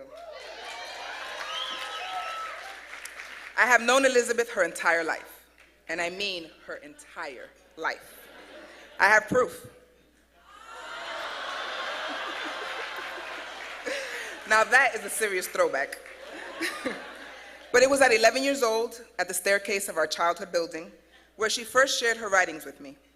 I was blown away at how this child had this command for the English language. She rhymed and used metaphors and similes, oh so eloquently, blatantly questioning sexism, misogyny, poverty, and the abuses that plague our society. At 11. At that moment, I knew she'd be a force to be reckoned with. So I went directly to her parents and asked them if they would allow her to join the team program that I ran at another organization. When I joined BroSis as a staff member in 2001, yes, 21 years at BroSis, I brought her with me. She tagged along, and we both found a new home. Not tied to a specific program, Liz would come to the brownstone after school on Fridays and sit by me and read her latest works, planting the seed that would soon become Lyrical Circle, or as we call it, LC. A group of phenomenal activists, writers, poets, lyricists, MCs, amazing human beings who hold my entire heart and made every single Friday for 5 years a highlight in my career. Liz, as one of its founding and youngest members at age 13, was a budding activist who used her pen as a tool for social justice. To Liz's parents, Rosa y Antonio Acevedo, millones de gracias por confiar en mí y en esta organización con tus tesoros. Es un orgullo estar presente aquí con ustedes y presentarle a su hija y a mi ahijada con este honor. Elizabeth. Seeing you take the world by storm was expected. Experiencing what you've manifested fills my heart. You made us Afro-Latin folks with the varying dark skin complexions, with the wild curly and kinky hair. You made us present in literature. You made our Dominican heritage, our language, our Spanglish, our flaws, and our beauty relevant. You allowed so many young people to see themselves on bookshelves, in classrooms, on stage, and on screen. You've given them permission to feel worthy of being written about, but most so, you've helped them feel dignity in telling their stories and in being heard. From the staircase on 109th Street, to the brownstone on 143rd, to Brazil, where I led the BroSis International Study Program, there and back, from Beacon High School acceptance to George Washington graduation, from winter solstice to urban word poetry slams, I felt honored being your #1 fan. As youth workers, we can only hope that the young people we serve trust us when we tell them how great they are. We hope that they will take heed, see themselves reflected in the message that we impart, and share their gifts with the world. Elizabeth, the poet, our beast girl, Elizabeth believed and achieved.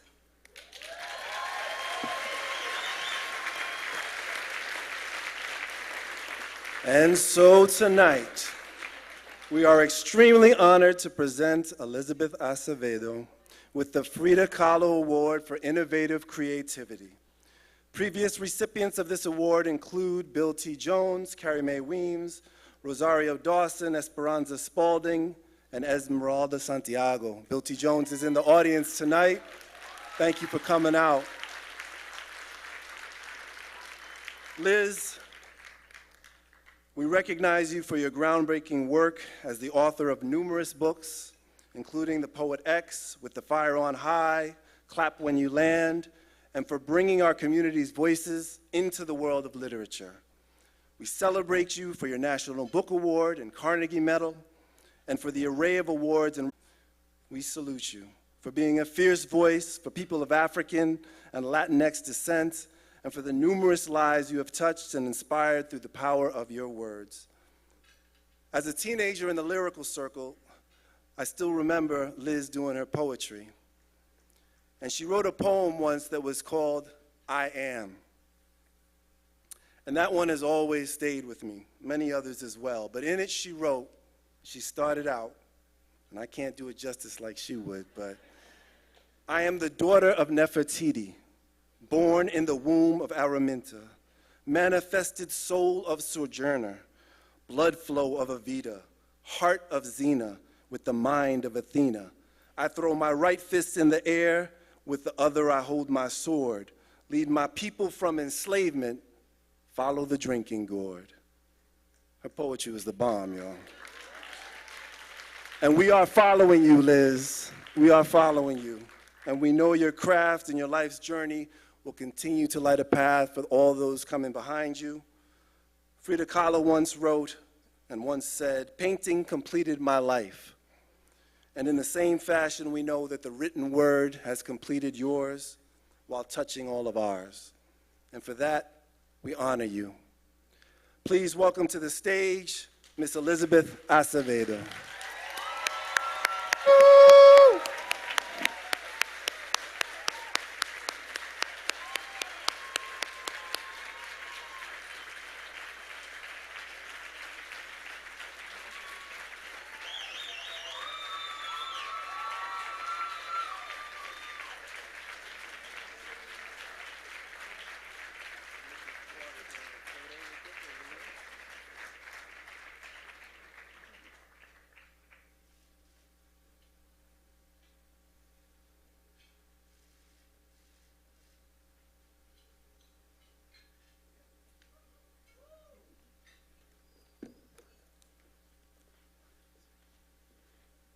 Good evening.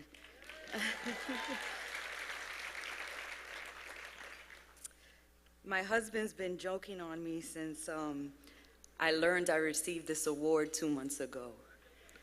Because I started getting ready, I'm looking for dresses, right? And he's like, yo, for the National Book Award. Like before I actually went on stage, and like this one I at least outlined. And so, I cannot say enough, and I know I emailed it to Khary when I received the email, but this is the greatest award I have ever received in my entire life.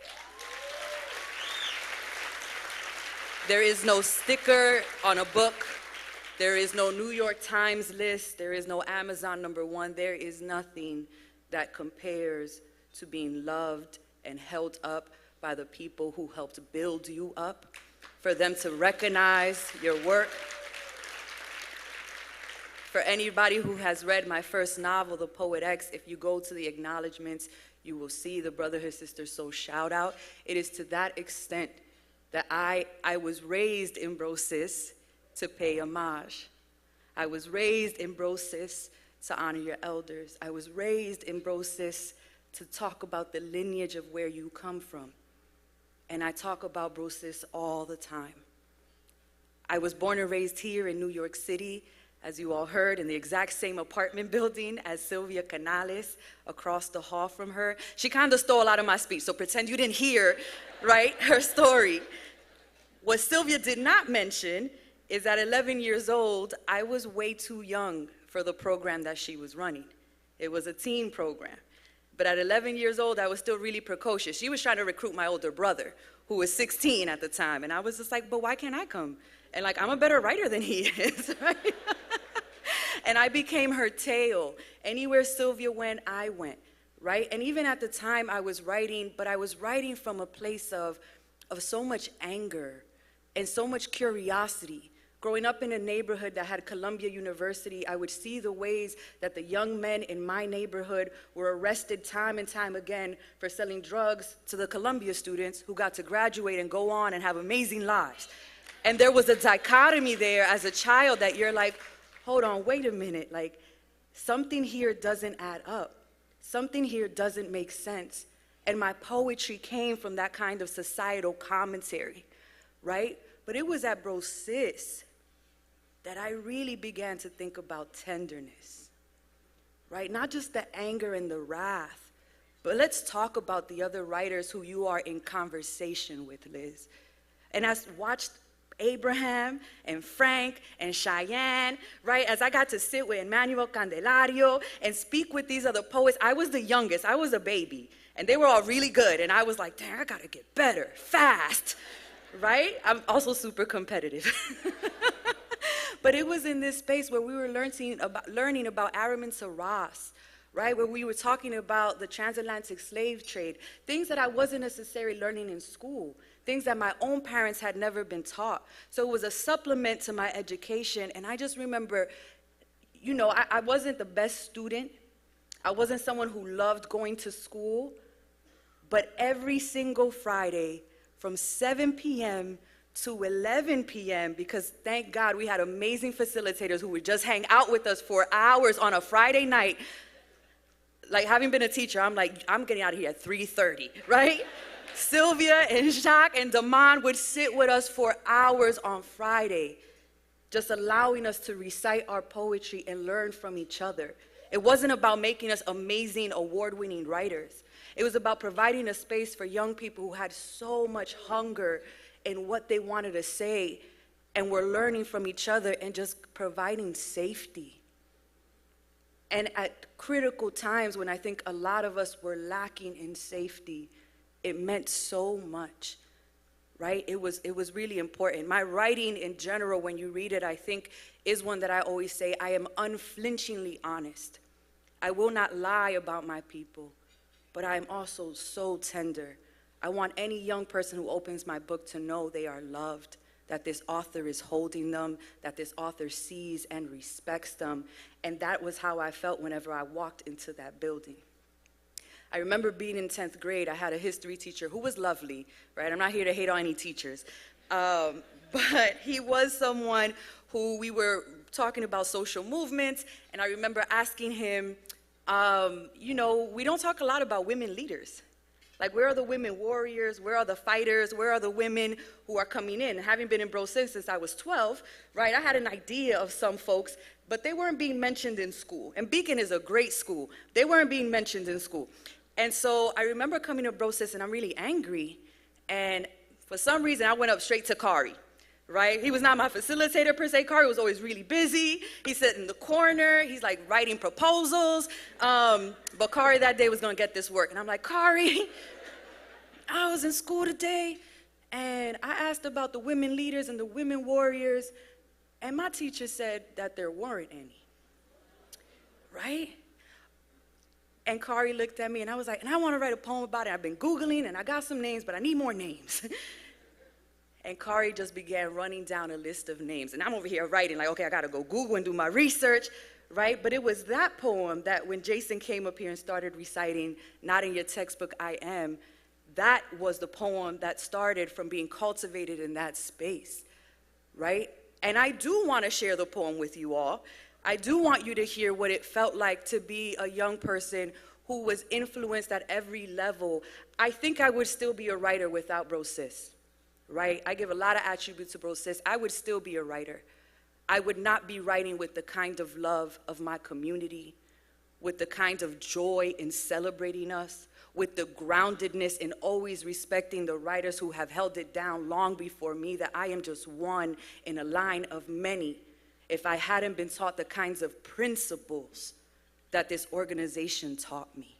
And I know this is not supposed to be a speech where I just like show love to BroSis, but I cannot stand up here and accept this award without acknowledging the organization that was not an arts organization when I walked in, but became an arts organization in response to what the young people needed, that allows me to be up here today.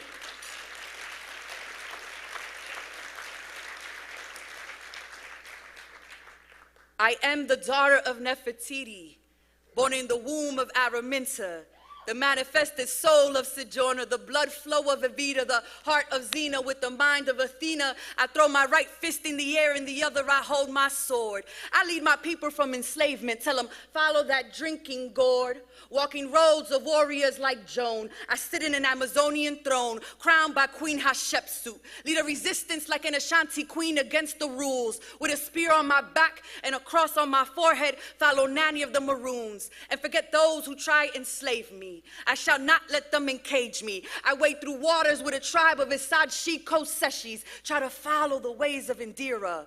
Peaceful, serene, mind over matter, but I will shed blood before tears. I walk through archaic temples, ancient drumbeats guide my feet. Pharaohs prophesied my coming, wise men wrote epics in my name. My story has already been told on old pyramid walls in hieroglyphic and by God's hand in the book of St. Peter. So I dance capoeira through the blows of persecutors.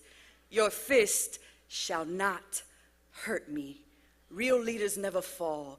They merely stumble. How dare you question who I am? How dare you question my descendancy? I am the daughter of Nefertiti, born in the womb of Araminta, the manifested soul of Sojourner, the blood flow of Evita, the heart of Xena with the mind of Athena. And yes, I was born with my right fist in the air, and BroSis held my left.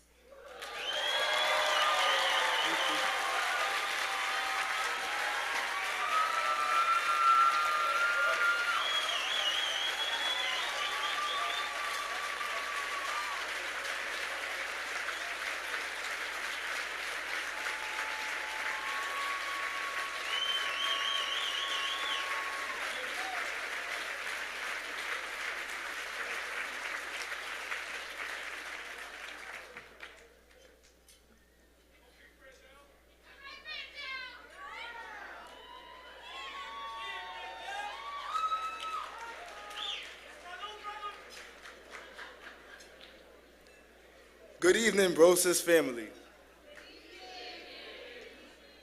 I'm excited to be speaking with you all tonight. My journey at the Brotherhood Sister Sol started way before I even knew it. I, Brendell Arnold, I'm your average black teen, a sometimes immature, foolish, confused, and even angry kid. Or at least that's who I was before joining the Brotherhood Sister Sol years ago. Since joining, I've stopped being a chameleon. While there are many stories that exemplify this transformation, the best example is when I, a formerly quiet young kid, stood up to my teacher. One day I, respectfully, interrupted my teacher. I didn't agree with the statement she had made while instructing the class. Earlier that week in our weekly Brotherhood session, we learned about mass incarceration and the prison system, which is why I needed her to know how I felt about her statements regarding incarceration. We discussed both ideas. Both of us questioned each other's point of views. And while I didn't change her opinion, I got her to not just listen, but to think about mine. I was the only student in the class who had a rebuttal for what she said. Not only did I have the knowledge from the Brotherhood Sister Sol, but I also discovered my voice because of them.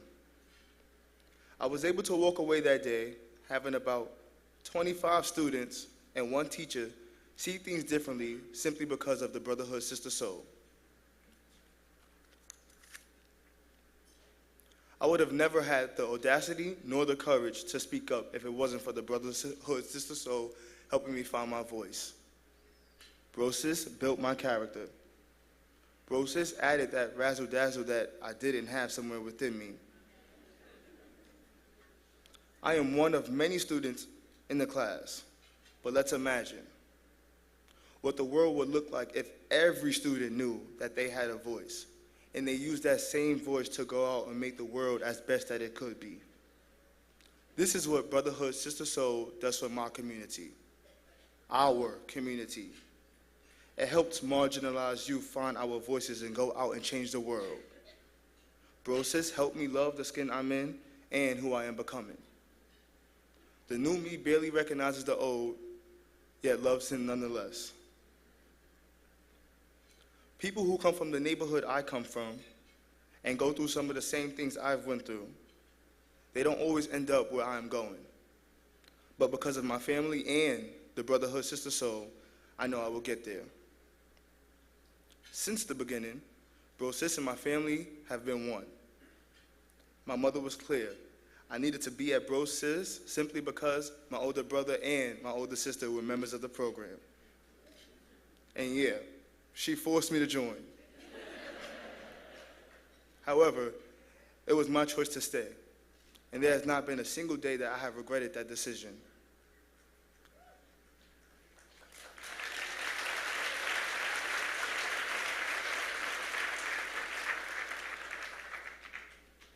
Now, 7 years into being a member of the Brotherhood Sister Sol, I have a lifetime full of memories, lessons, knowledge, optimism, but most importantly, love and support.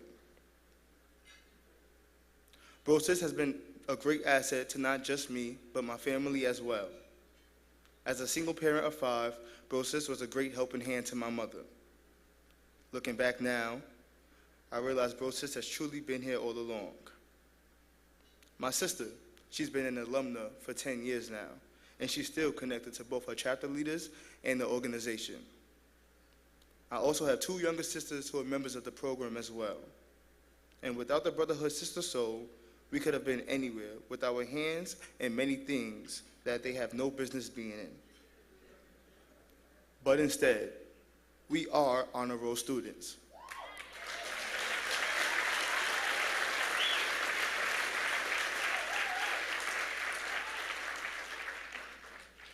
We are strong-minded peacemakers within our community, and we are successful.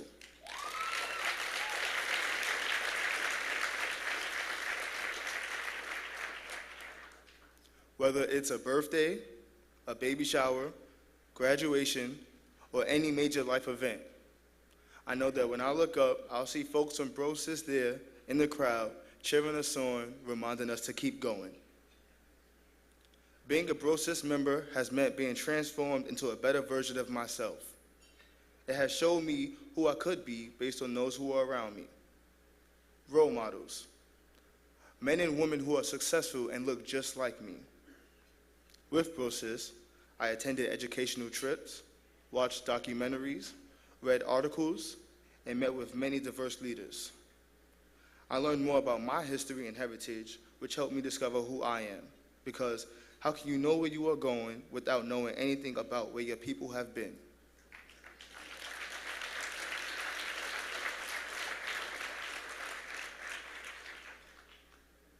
Being a BroSis member has meant being a catalyst.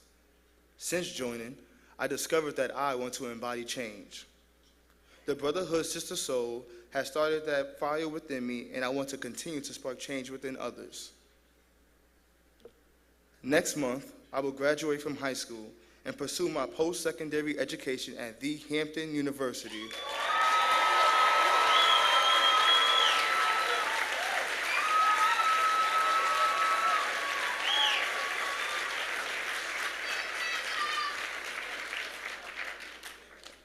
And I will do it with the help of the Brotherhood Sister Sol. I hope to continue to live up to the organization's direction, to be a man, a brother, and a leader. I will continue to be a role model just as the people of the Brotherhood Sister Sol have been to me. They have shown me the light and taught me so much. Thank you.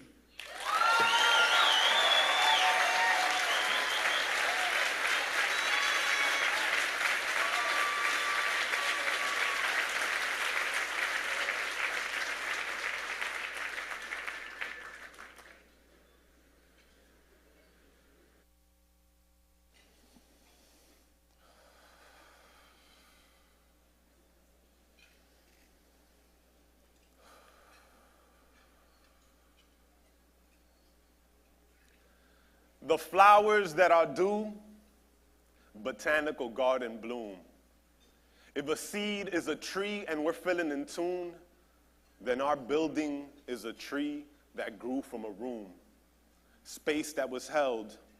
Love is magic from an ancestor spell, embodied, now they call it pedagogy. moved at the speed of trust, grew it slowly. We gathered, and every time called it holy. In a cipher, I got to know me. Love bloomed because soil was tended to. This is where I learned that the heart is a garden with ley lines connected to the lives around us. Profound change can astound us if we allow love to bind us. In the heart of God is where we'll find us. Holy are the homes in which we find trust. We are building beyond, each member a monument to themselves. Imperfect perfection, under construction, under oppression, moving obstructions, avoiding indoctrination while learning instruction. In an environment that don't teach you to function, illness is inevitable. And session for me was a vaccination against destructive manifestations, a safe space to deal with the disease of fear that congests our grief and blocks our love. This is why we are building beyond. This is a living dream, spanning decades, demagogues, and diseases. Today taking form in a beacon, building beyond the words that we're speaking. Every check-in held is the melody of legacy. Every check-in held is the melody of legacy. Seeds that live on as memories and come back to us when we most need the energy to balance life between an ode and an elegy. Breathe, take it slowly, gather again, and call it holy. Sacred is the cipher, and blessed are the hands that hold the foundation. The reverberation has passed down generations.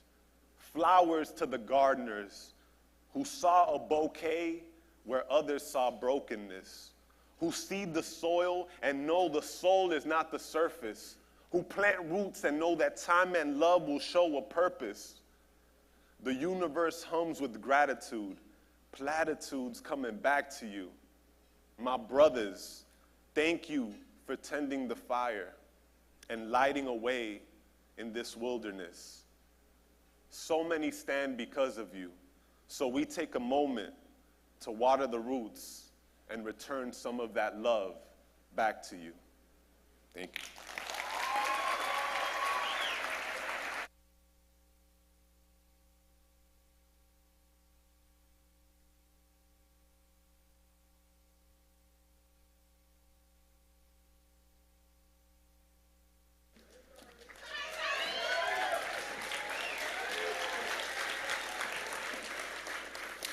Good evening. Good evening, Cedra. That was Emmanuel Candelario, another alum of our organization, another full-time staff member at our organization. And thank you for that beautiful tribute, Emmanuel. It means the world. I want to recognize some folks with us here this evening. We've talked a lot about a family, building the environment that we've celebrated today. And there are some elected officials who are here with us, New York City Council members, Joseph, Abreu, Brewer, and De La Rosa. We appreciate all of your support very, very much.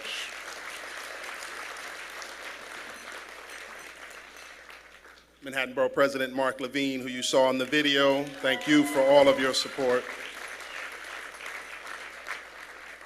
Voices is always a homecoming, so it's never complete with some former and forever honorees in the house, and so we've already pointed out, but we'll point out again the incomparable Bill T. Jones.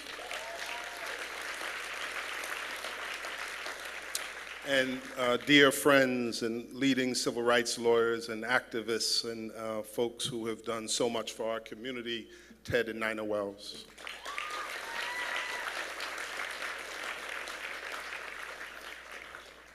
So when I thought about framing our work for all of you this evening, as we talk about the Brotherhood Sister Sol, you'll see on the walls, you saw as you walked in, that we frame our work around educating, organizing, and training. It's this intersectional approach that I think makes our work so unique. that we see them as central, intertwined pieces of the same element that makes BroSis. You cannot separate them. We do comprehensive wraparound youth development and education work. It's what you saw represented in Brandel and Camille. It's the transformational work that education can be to help young people find their voice, find their agency. Our theory of change is to provide support and guidance, and a word you've heard a lot tonight, love, to young people. We never shy from that word. Our work is based, it's birthed in love. We teach our young people to find order and discipline in their life. And then we provide opportunities and access so that they can develop their own agency. Camille and Brandel can take that power to speak in a room of 550 at the age of 14 and 17, anywhere they go in the world. Their voices are powerful now, they'll only become more powerful, right? You hear the voice, the power that is Elizabeth Acevedo. When Liz walked in our doors, we knew what we were reckoning with. I remember that conversation quite well, and when Liz sat there and I ran off the names of women warriors throughout history and women activists today, you could see the hunger in her eyes. The hunger not just to know that information, but to possess it, to wrap her own words around it. And I don't think we can, again, underestimate the power her voice has had for young Black and Latinx girls all across this country who see themselves in her work.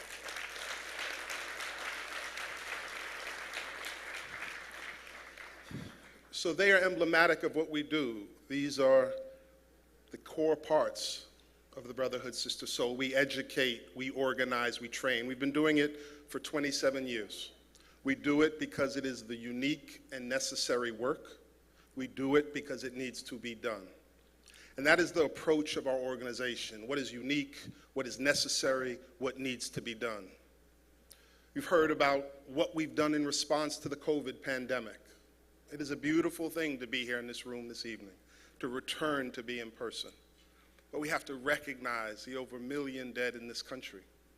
We have to recognize far more dead all around this world. That so many young people who have gone through our organization have grieved over the last 2 years because they have lost loved ones, because the COVID pandemic has disproportionately affected Black and brown and low-income people. They have lost loved ones, 1, 2, 3, 4 in their family, and we've helped them to process that trauma, to grieve, to become strong again.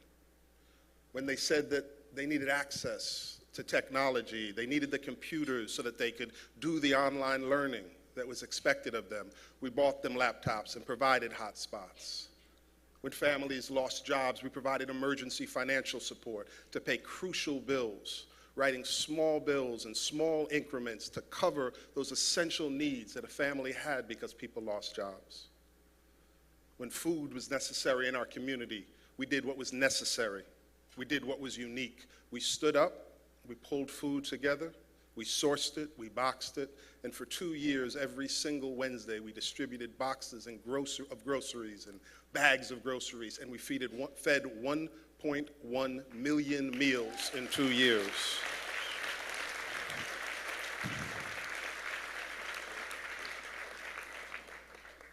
During the pandemic, we built a building.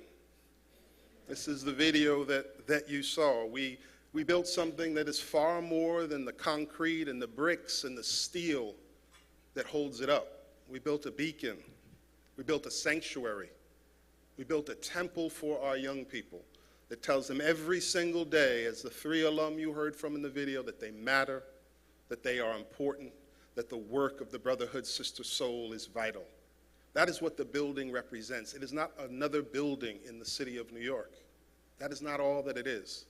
It is a shining beacon in our community, is an example that young people like Camille and Brandel matter every single day.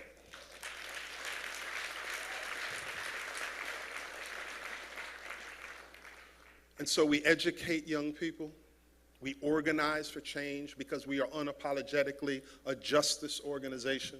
We believe in fighting for equity and justice every single day to advance racial justice, to speak to issues of gender disparity, to speak to issues of poverty in our city.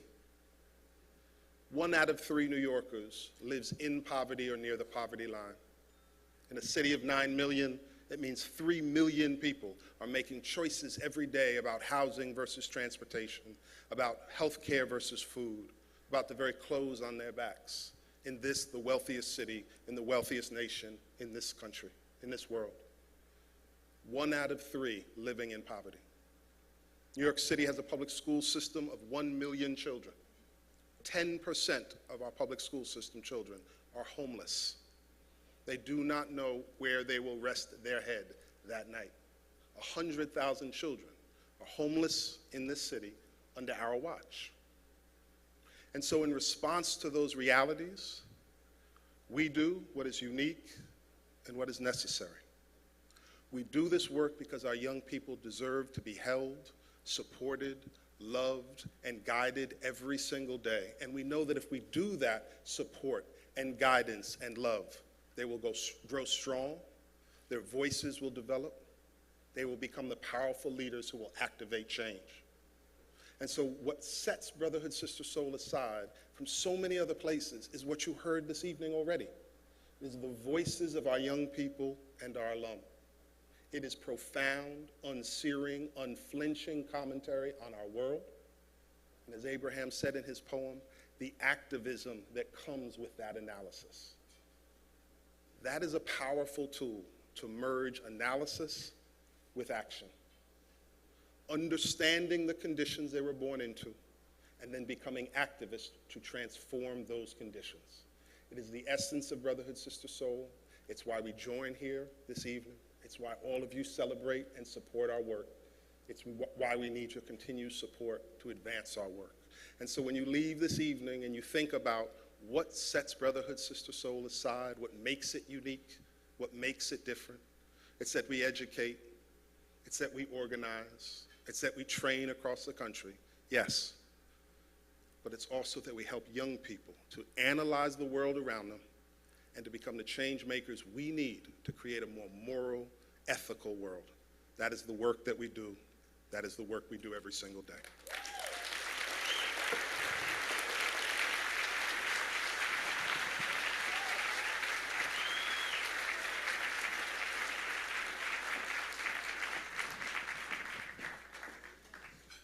Good evening, ladies and gentlemen. What an inspiring night so far. I am taken aback. My name is Jacqueline Towers-Perkins. I am your auctioneer for this evening. Most importantly, I'm a new friend to BroSis, and I'm thrilled to be here. Thank you for having me. Now, thanks. Wow, I haven't done anything yet, but I'll take that praise. Now, there have been some phenomenal speakers on this stage tonight, but the next few minutes really are the most important part of tonight's event. And it is, of course, the paddle raise. So a quick reminder why we're here, why you've come out tonight. And it is, of course, to raise money for this phenomenal organization that we all care and we are so passionate about. Shh. So please, bear their important message in mind tonight. Dig deep. Give as generously as possible, because I absolutely guarantee you every single penny you donate, every single time you raise your hand and write out that pledge card, you're doing such an amazing thing. You're making such an incredible impact on this organization and your whole community and this city as a whole. So give yourselves a round of applause already for everything you've done. You've come out tonight, you've supported. We make this as easy as possible for you. The easiest way. If you want to pledge, we have paddles and pledge cards on your tables. So if you want to make a difference tonight and make a pledge, all you have to do is just raise that paddle. Let me celebrate you, make sure I've seen you.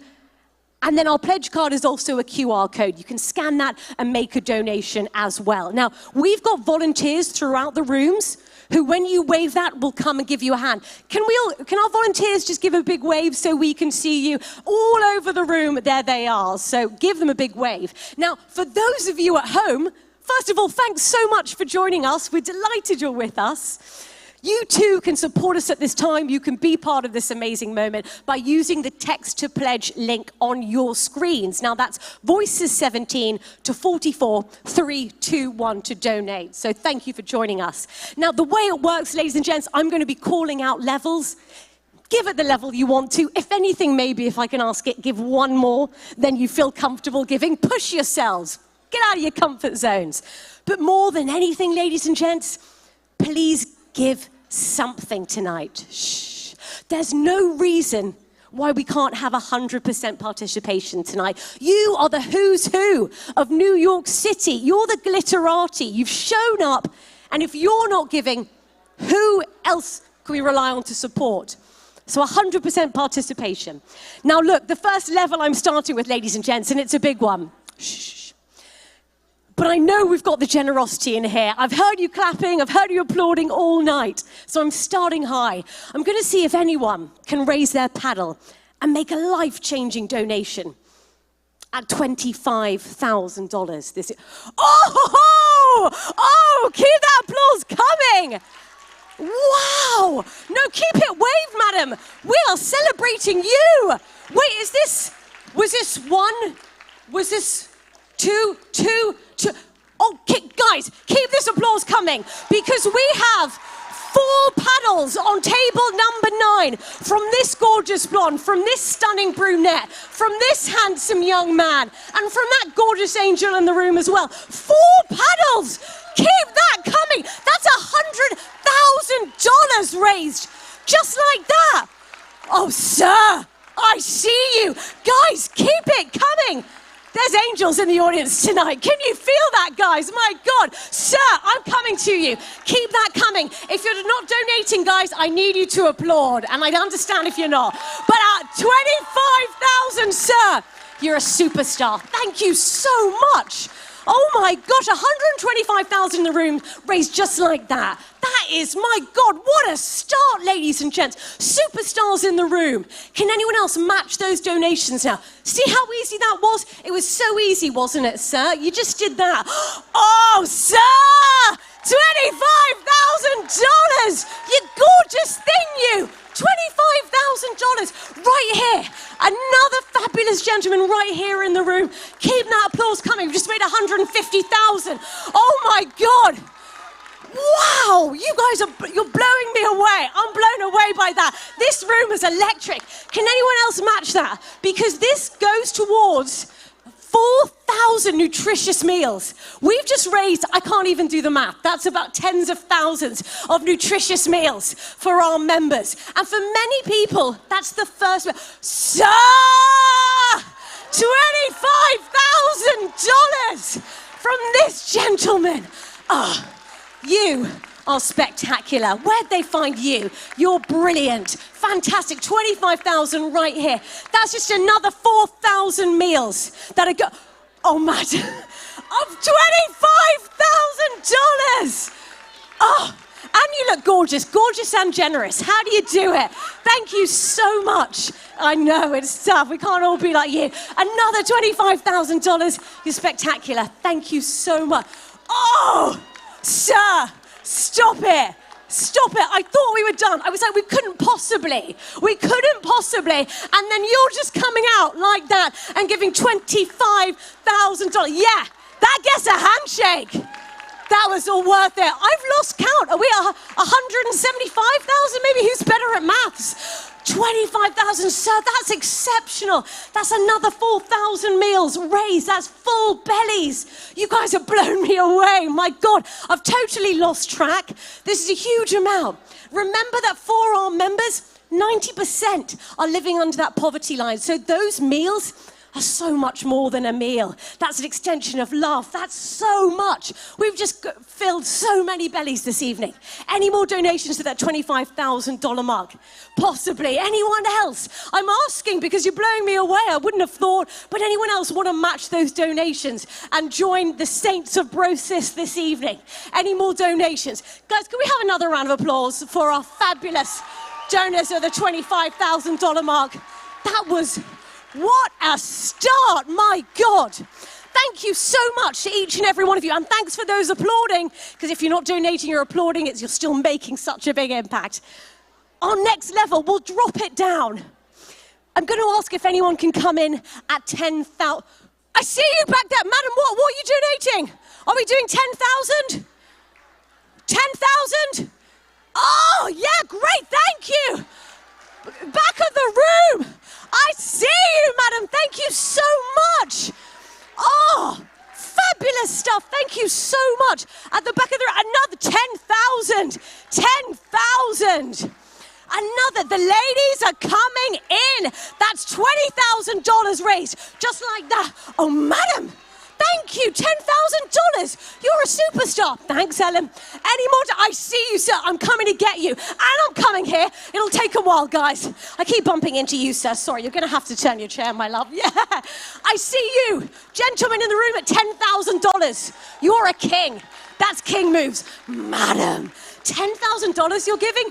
You're spectacular. Thank you so much. Bottom of my heart. And sir, it was because she put it up. You put it up as well, right? You're paying it forward, superstar. Thank you so much, sir. Did we have another one here at $10,000? Oh my God, madam, thank you so much. You're a superstar and you look gorgeous as well. All these gorgeous and generous people. Another one. Ladies, I see you. The ladies coming through, I see it. And the gentleman here, I'm coming back to you. But sir, $10,000? This is huge, because this money can go towards directly to summer camps now. Got another gentleman right here at $10,000. Are my volunteers taking care of this gentleman as well? Because he's just given $10,000. Madam, I want to come over and give you a high five, because $10,000 is huge. Maybe a hug, yeah! Oh, thank you. You've just... Another one over there. I'm coming for you, sir. $10,000. Yeah, keep that applause coming, guys. Absolutely, because this is mind-blowing money. 10,000. Yes, sir. Back on table number 8. Thank you so much. $10,000. I know that was your doing as well, sir. Paying it forward. Any more? Oh, absolutely. Side of the room here. Keep it coming, guys. 2 at $10,000. 2 gorgeous men at $10,000 each, $20,000. Just this corner of the table has raised $20,000, just like that. That's exceptional stuff. My God, sir, you were just biding your time, right? Waiting till I got to this side of the room. That was really generous of you. I'm getting a bit tired. $10,000. You are phenomenal. Guys, keep that coming, because $10,000 is going towards summer camps. It's going towards young people 8 to 12 who get to have these experiences. You feel it, madam. Yeah. You remember summer camp? It was huge. Absolutely. These are educational courses these young people are going to. We've just sent a couple of hundred young people and members to summer camps for these incredible experiences. Any more donations at 10,000? Can I ask anyone else to match those donations? You get a big hug from me. Any more at $10,000? Oh, this has been brilliant, guys. I'm going to drop down a level. We're going to open it up to $5,000. Can anyone make a donation at $5,000 now? Are we giving everything? Madam, $5,000, you superstar. Oh, I'm literally tearing up. This is awesome. You are fantastic. $5,000. Thank you so much. That's gone towards college scholarships. You've just changed someone's life. You really have at $5,000. Oh, whoa, guys, $5,000, you gorgeous thing. Thank you so much. $5,000. $5,000, yes, sir, yes. $5,000, yes. $10,000 just from this table alone, guys. Table 29. Oh, we had more, didn't we? Oh, yeah. Thank you. I'm not very good at the maths. $20,000 from this level, from these fantastic gents. I see you on the side there. I'm coming, guys. Keep those paddles up. You're phenomenal. Oh, that's a photo. Is anyone getting this photo? Guys, 2 panels of $10,000. You're fantastic and you look absolutely stunning as well. Get a photo of these guys, honestly. That's a framer. $20,000 from table number 45. Keep that coming. Thanks, guys. Love it. Any more donations at $5,000? Other side of the room, of course, that's fine. So, we're so grateful for the $5,000 donation. Going towards college scholarships now. So you're a superstar. Thank you so much. Honestly, that's big money. We're so grateful. And table number 4 by association. Big thanks, absolutely. Any more at $5,000? Yeah, back with you, madam. Here we go. Keep that coming. Another gorgeous redhead giving $5,000. Superstar. You've just sent someone to college. Thank you. That's huge. You've just changed her life. Sir, $5,000. Thank you so much. You've just changed her life. You're a saint. It's $5,000. Sir, thank you so much. I'm giving you a big old high five. You deserve it. Thank you. Oh, thank you. I'm trying.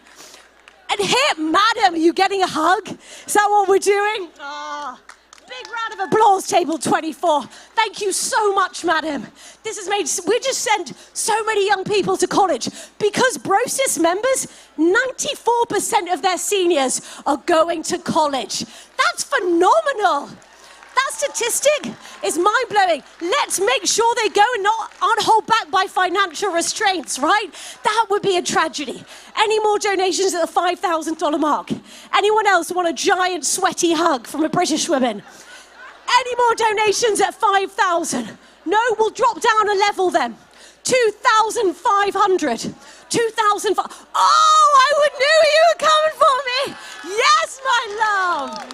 2,500 from this gorgeous lady at 2,500. Thank you so much. Sir, thank you so much. And madam, yes, 2,500 from both of you. Thank you so much. Yes, table 29, smashing it. Absolutely, guys. Yes, sir, here we go. 2,500. Looking so stylish as well. How are you doing it? Thank you so much at 2,500. Any more back here, guys? What do we think? Any more donations? Because this can go towards organizing training for an emerging youth activist. We need more activists. What do we think? Any more donations at the 2,500 level? Any more donations? That's a night out in New York without wine. This is an RTO right here. Where are my finance guys? This is an investment and a half. Any more donations at 2,500 then? What do we say? Can we pull out any more donations at this level? Let's drop it down. $1,000. How many hands can we get? Sir! Yes, Ross! Killing it at $1,000. Thank you so much, Ross. We appreciate you, Ross. Sir, $1,000. Spectacular stuff. Thank you so much from table 14. We're so grateful to you at $1,000. Yes, great hair. Any more at $1,000? Yes. This side of the room, I've been waiting for you. Absolutely. Madam, I'm coming your way. Queen, $1,000. That's big money. We're coming this side. Any more than $1,000? Who's donating? You what? Yes, get that recognition. Wave that paddle. Absolutely. This table by association at $1,000. This is huge money. Any more donations at $1,000? Oh, okay, sure. Other side of the room. Yeah, that's fair. Keep that applause coming, guys. If you're not donating, please do clap because it makes such a difference. I see. Oh, I'm so sorry, madam. I do apologize. Gorgeous woman in pink at 1,000. You're doing it again, guys? Oh my God, we've got double donations over here. Coming back for more. Thank you so much. Another photo op. Thank you so much. Yep, guys, I'm coming. We've got a bit of a bottleneck here, but don't worry. Don't let that stop the paddles coming up. More donations at $1,000 here now. Yes, sir. Killing it at $1,000, you superstar. I'm coming your way. Can't get quite through the chairs, but much love to you if I could squeeze through. I'm grateful. Any more? Oh, yeah, absolutely. Absolutely. You want a sweaty hug from a pregnant British lady? Bring it in. Oh, thank you you so much. That's huge, $1,000. That's fantastic. Any more donations at $1,000? Oh, so where have you been? $1,000. Thank you. Yeah. Table 14. Yeah, take a bow. $1,000. That's huge. Sir, I see you at $1,000. Thank you so much. We're so grateful. Keep it coming. And you, sir. I see you. You're seen. You're loved. You're appreciated. Thank you so much. Keep that coming at $1,000. It really helps. Any more donations at $1,000 now? What do we think? Any more? Any more? Back to, okay, I'm coming, guys. I'm coming. And keep that applause coming, because this side of the room is just kicking off right now. Oh, fabulous. Guys, I see you. This table, 46, killing it. Thank you so much. I so appreciate it. Thank you, guys. Any more donations? Yes, Mr. Photographer. Let's get that shot. Any more donations at $1,000 there for a nice pair of shoes or money to this phenomenal organization? Any more donations? Cut the 500 short, announce it, and then just say text the pledge. Okay, sure. $1,000 with you, madam. Superstar, thank you for holding it so patiently as well. Oh, I'm so grateful to you. Thank you. Last level, ladies and gents, $500. Paddles up. Who can give $500? You, sir. Thank you so much. You, sir, $500. You, madam, you superstar, $500. Thank you so much, Sarah, at $500. Keep those coming. How many can we get up? Another $500 from you, madam. More in the back of the room. I see you. I've got to speed it up. Back in the room there. Any more donations at $500? 500. Thank you so much, sir. Another 500 with you. I'm grateful. Ladies and gents, we have raised, in those few minutes, you have raised a phenomenal $430,000. You blow me away. You can keep donating. Those guys in the back, I see you. Bottom of my heart, thank you. Keep donating on the pledge cards. Please text to give at home.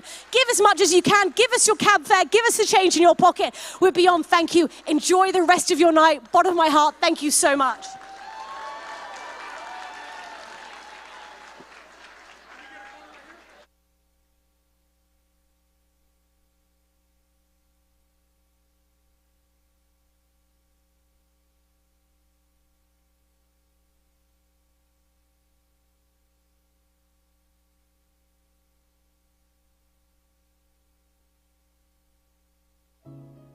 We asked people to give us a word that describes Khary and Jason and their relationship. Brotherhood. Their friendship began 43 years ago in kindergarten, when they both attended PS 75 on the Upper West Side of Manhattan. It continued when they reconnected at Brown University, and it has lasted for decades. Day in and day out, Khary and Jason demonstrate what they teach their young people about brotherhood and sisterhood. The importance of knowledge of self, strength of character, a moral and ethical code, tenacity, integrity, and courage, as well as looking out for one another, for your family, and for your community. Never needing the limelight, they focus on empowering others. They never stop giving. They never stop caring. They are a limitless reservoir of strength for so many of us. Unapologetic. Khary and Jason are wholeheartedly committed to justice, equity, equality, and opportunity. Their clear sense of mission to empower young people, to break cycles of poverty, and to dismantle systems of oppression drove them to build BroSis into what it is today. For 27 years, they've led the organization, enduring obstacles and struggles, but they have never let anything stop them. They've survived when many nonprofits didn't make it through financially challenging times. And they stepped up to lead BroSis and its community through the COVID crisis. Their unwavering vision of what's possible inspires their staff, the young people, and all of us to believe in and stay committed to creating a better, more just world. Love. And they do it all with love. Love is what sets BroSis apart. Khary and Jason believe in the power of unconditional love to uplift. They see in each child their potential and know that with love, there is no limit to what they can become. All those who visit BroSis witness the deep love Khary, Jason, and the staff have for the young people and the community. BroSis is often described as a family, a home. Love, respect, and possibility run deep at BroSis and pour out into the families and community around it. So many of us have been changed because of the love Khary and Jason have for each one of us. That love has impacted so many lives and will be a legacy for generations.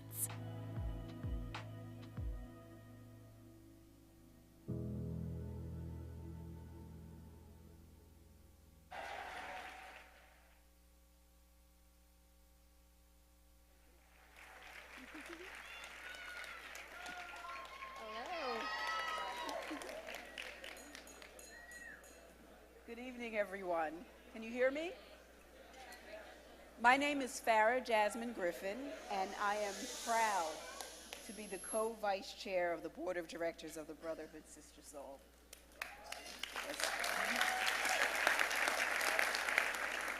I want to thank Jacqueline. She was amazing. And I'm just very moved by your generosity tonight, as I always am. You should know that 100% of all the funds raised tonight will be used for programming of the Brotherhood Sister Sol. So on behalf of the Brotherhood Sister Sol and all the youth they serve, thank you so much for your ongoing support.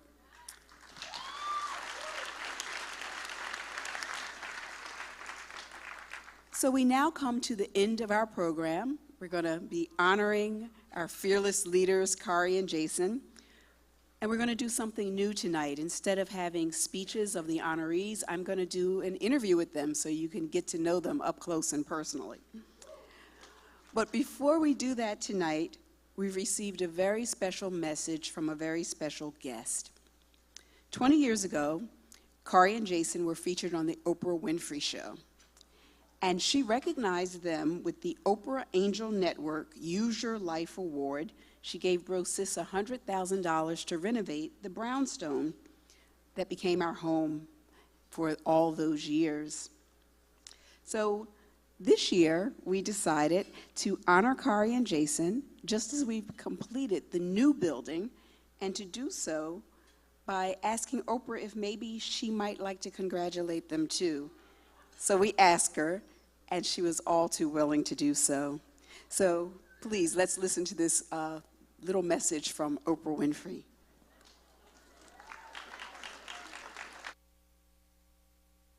Hello, Khary and Jason, and everybody joining today for the Brotherhood Sister Sol celebration. Look at what you all have done. Will you look at yourselves? When I heard of this incredible work you both have continued to do through BroSis each and every day for 20 years, I just wanted to simply say a heartfelt thank you. Because when we started the Angel Network back in 1998, it was with the intention that small change could lead to big impact. And you two are the true manifestation of what can happen when you allow your passion and dedication to actually guide your spirit. It brings me so much joy to know that you've continued to serve your community, and you're the epitome of what we meant when we honored you with the Angel Network's Use Your Life Award. That was a big day. So thank you to everybody who supports Brotherhood Sister Sol. And my hope is that this new building will continue to offer hope, will bring light to all of those who enter. Blessings to you all.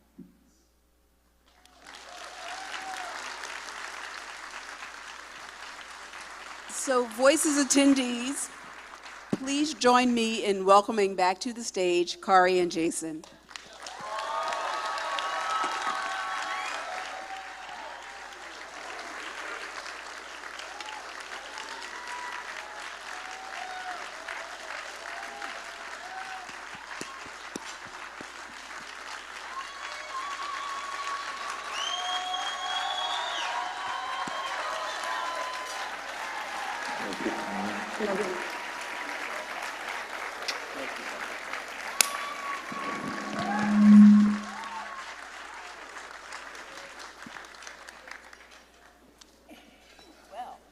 Here we are. So I've got some questions for you, and you all don't know what they are. That's true. I'll start at the beginning.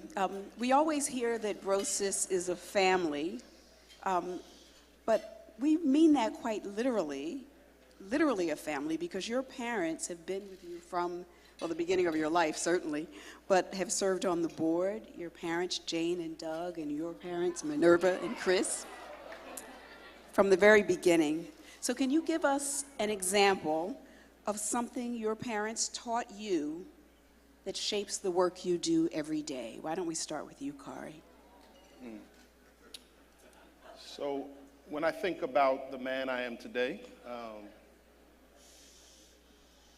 you know, there's no way I would be here, be the man that I am, do the work that I do without my parents. You know, it's, you feel profoundly fortunate to have kind of won the lottery of parents, you know. And I come from a family where the ethos of my family, the culture, the everyday teachings are about change work, about making the world better, about being artists and being activists, about following your word. When I was, you know, young, my father said that's all you have in this world is your word, and you have to be a man of your word, and that always stood with me. My mother's careful attention to the written word and inspiring me about the power of the written word and a voice. There's so many lessons, but when I think about what we teach our young people, and I think about how we tell young people they have to live up to their word, they have to do what's moral and ethical, when I think about the fact that they have to develop their sense of voice, and I realize that those lessons came from my parents, and that I was so fortunate to learn at their knee and continue to learn today.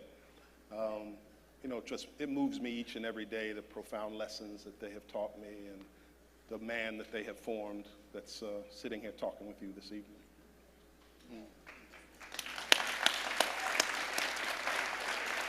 I think I would echo Khary's statement that, you know, we won the lottery, and, you know, Jane and Doug are like additional parents to me. I've known them since I was 5 years old, and they've been around for all the mayhem that Khary and I used to get into. Don't talk about that? Okay, Not sorry. tonight. Let's keep it bubbled up. But yes, I won the lottery with my parents as well. My mother is a fierce black woman who has stood up for her beliefs and fought for the rights of our people and our community throughout her entire life. She was a leader in the community school movement when I was in high school, and was elected president of the local community school board. So that was always in my life when I was growing up, and my father was involved in that as well. But I think my father, who's here tonight, one of the best gifts that he gave to me and inspired me with was, he's a musician, he's a bass player, and when I was growing up, he broke the mold on what it means to be a man. My father sang me to sleep every night.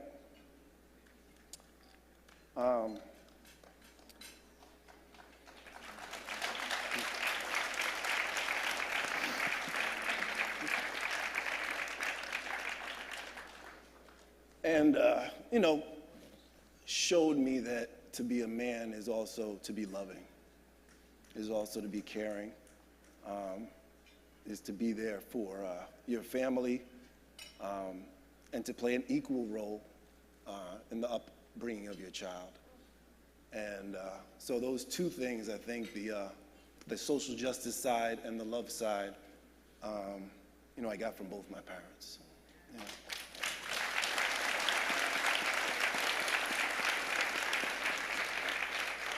So we all have a lot to thank their parents for. So thank you, thank you. So we always talk about the history of BroSis and that you two have known each other since you were 5 years old. So I want to know from each of you, what do you remember most about the other from when you were friends as children? Let's start with Jason this time. Careful. I know where Kay's going to go with this one.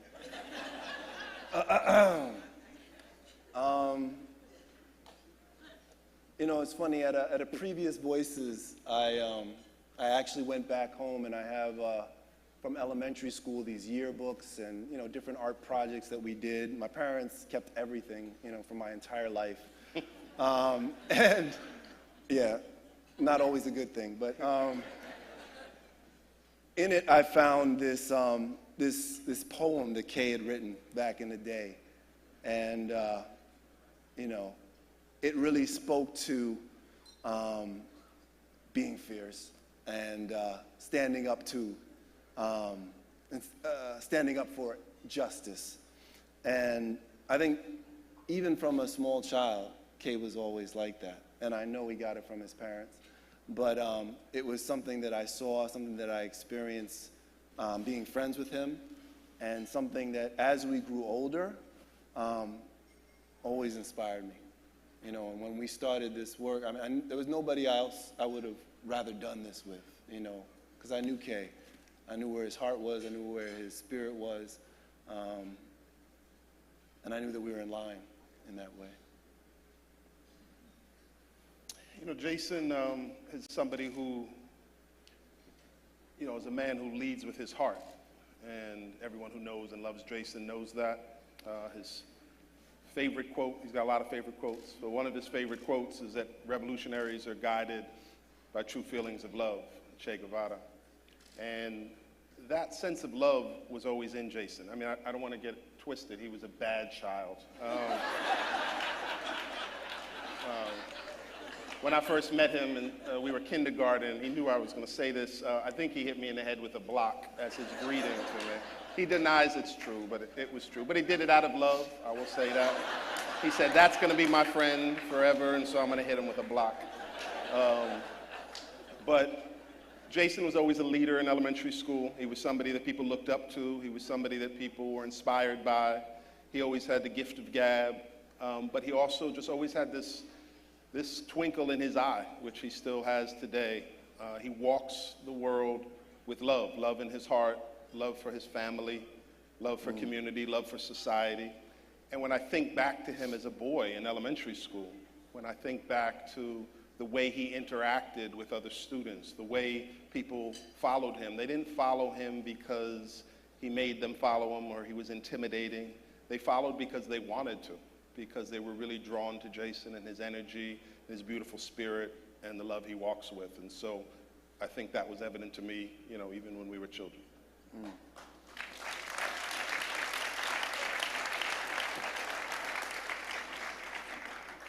If you were to write a book about starting and running an organization with your good friend who you've known since you were 5, what would the title of the book be?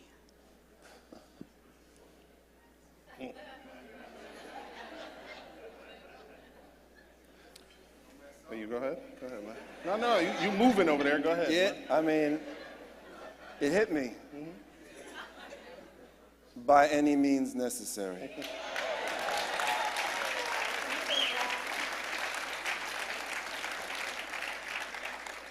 You know, when Kay and I started doing this work, it was just he and I. And, you know, I think we both kind of joke about, but this was our first child. Brotherhood Sister Sol was literally our child. And I think we both had that level of commitment that we were going to make it work by any means necessary. Whatever we had to do, however many hours we had to work, whatever time we had to put in, we were not going to take no for an answer. And I think the dedication that we put into birthing the organization was also the dedication that we put into the young people. And when I hear young people talk about feeling loved and feeling like this is a family and this was a home for them, what I hear is that, because that's what a parent does for their child, any means necessary.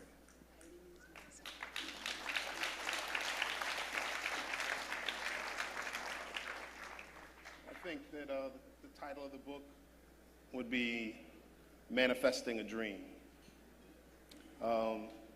You know, there's this element, you know, Jason and I co-founded this organization when we were 21 years old.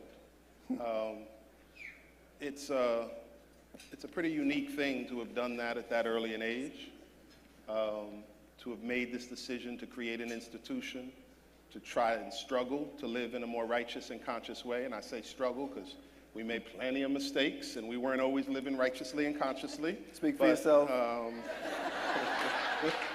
But the point is we made that commitment.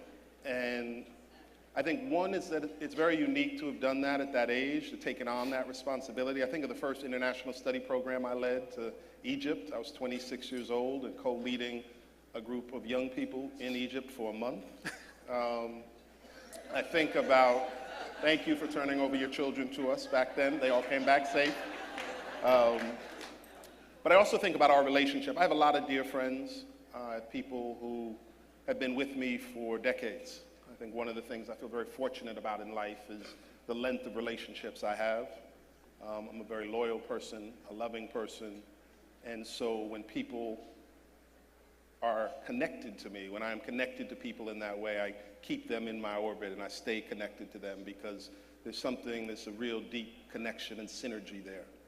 That being said, it's a very complicated thing to run an organization with a friend and to deal with issues of ego and complication and disagreement. We don't disagree a lot, but we do disagree some. To allow the space for each to make their own decisions. Jason moved to Brazil and started our work in Brazil and lived there for 7 years and learned Portuguese, and with his incredible, fierce wife, Adjoa, raised 2 beautiful children. And Jason and Adjoa told me, we're leaving, we're gonna go away for 2 years and have some time in Brazil, and I laughed and like, yeah, right, 2 years. And they came back in 7, Adjoa's from Brazil. So I knew once they went to Brazil, they were gonna be there for a while. You weren't fooling me, Adjoa. And so they were there for 7 years. That was the path Jason was on. That's what he wanted to do, and it was his own journey and the journey that he and his wife and his children were taking. They also started our work in Brazil, and still to this day we have programming based outside of Salvador de Bahia and our Mbepe programming based there because they did this work. So you have to allow your brother to have his journey and his space and make his decisions, and then also be able to come together and work together in unison when necessary as well. And so I can't imagine having been involved with this journey with anybody else in the way that we have, and your generosity and your brilliance. Thank you. Can I respond? Farah's going to try to control this. Good luck. I just have to say, you know, Kay talked about loyalty, and I have to underline it. I don't think I know a more loyal person. And, you know, that dedication and commitment to friendship is something that is gold in this world. You know, there's no price to that. And that is something that has secured our foundation in a relationship and also enabled us to work so strongly together over time. And so, I just want to thank you for that, because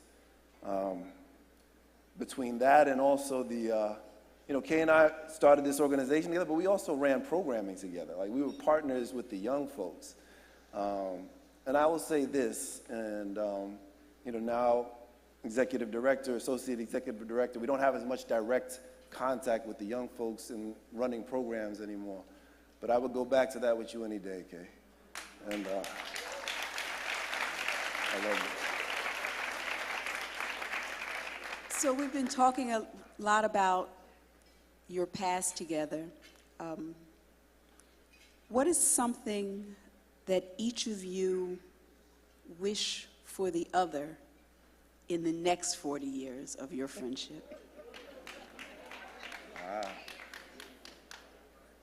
$1 million so you can just, retire in luxury, right?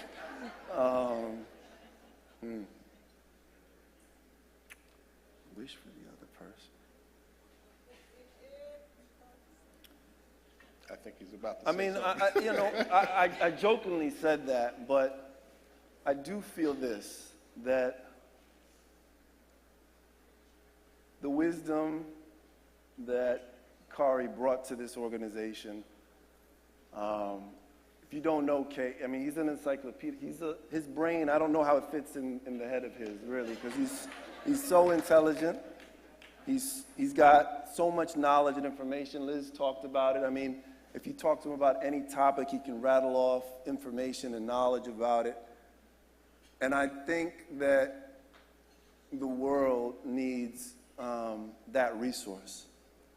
And so I do think that as Kay eventually moves on from being in the role of executive director of BroSis, that what I wish is that more people can learn from your experience, learn from your knowledge, learn from what you have spearheaded with the Brotherhood Sister Sol, and that you are able to impart that wisdom on many, many more people.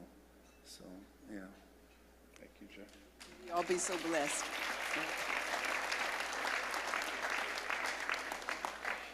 You know, I think Jason is he's a master teacher.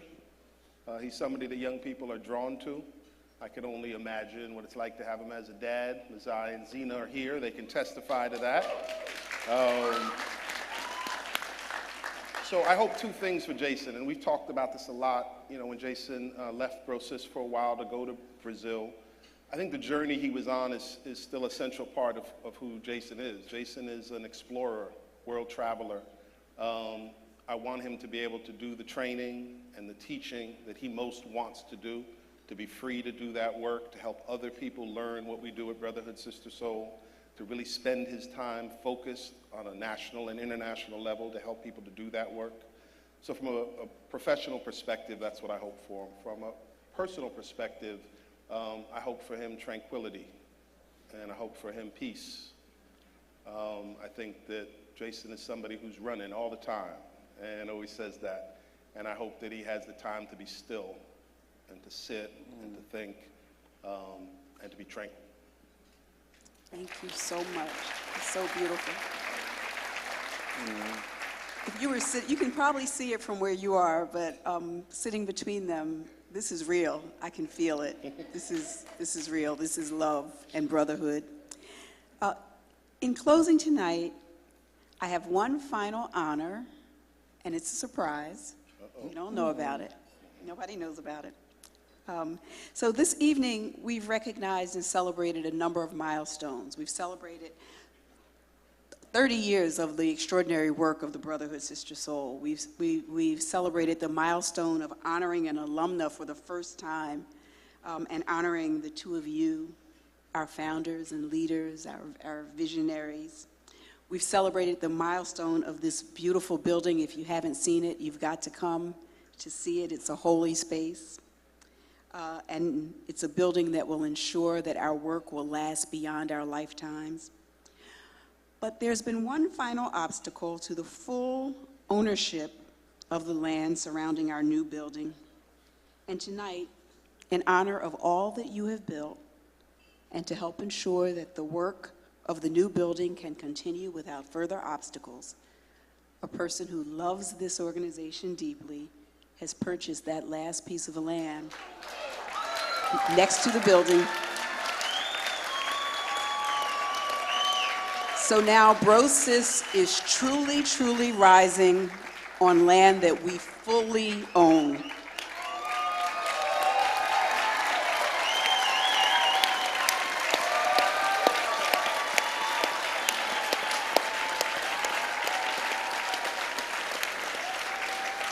In the video that you saw, Marsha, Dominique, and Ralphie reminded us of the importance of owning the land. They reminded us that it helps guarantee a place for Black and brown folk in a rapidly gentrifying neighborhood and city. And with this gift, we sit firmly on solid ground. And like our new building that stretches all the way to the sky, we have a place of our own to realize new possibilities, to build new futures. We love you both so much. Thank you both. Thank you all for celebrating with us. Please join us for conversation, for dessert. Good night.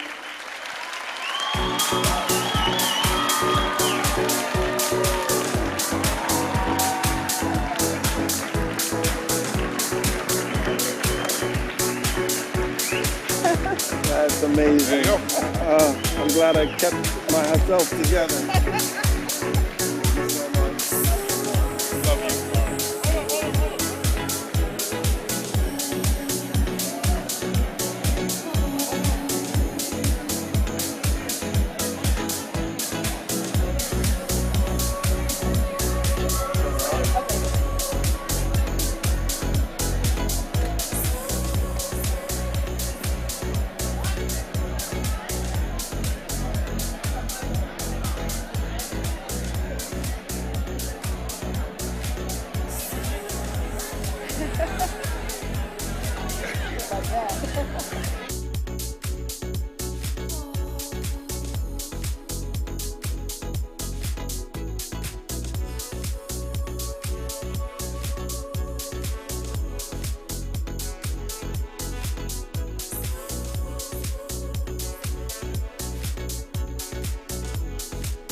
No vacancy.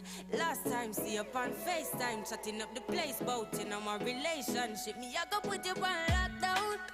I put your body on lockdown. You got me on lock now. You got my passion on lock. Oh, if you love me, you should let me. You should let me. You should let me know. And if you don't know, better feel let me. Better feel let me. I better you let me go. Pulling up, pulling up, pulling up. Nobody deal with the bagel and talking. Me nothing know we are chilling in an apartment. Hope you don't mind me asking, where will we go? When the quarantine thing done and everybody touch road. Mommy, me gonna start, pull up in a fast car, yeah. I know fast start, make you want the fast part, yeah. I know you're feeling me. You know I'm feeling you. So what now we for do, yeah. Say you want want travel. We go Hope Valley. Say you hope in your love and not just no tally. Make my heart full of some love you totally. Do my own thing, I'm in no trouble, nobody. I'm watching out on the party out. And they didn't hear but them I watch me now. Swing on me no miss like Pacquiao. What you feeling for hot coffee out? Watch you now, watch you now. All you want talk but how much money. Yeah, anything you want, coffee got the money. Yeah, me give you my heart, make you take it from me.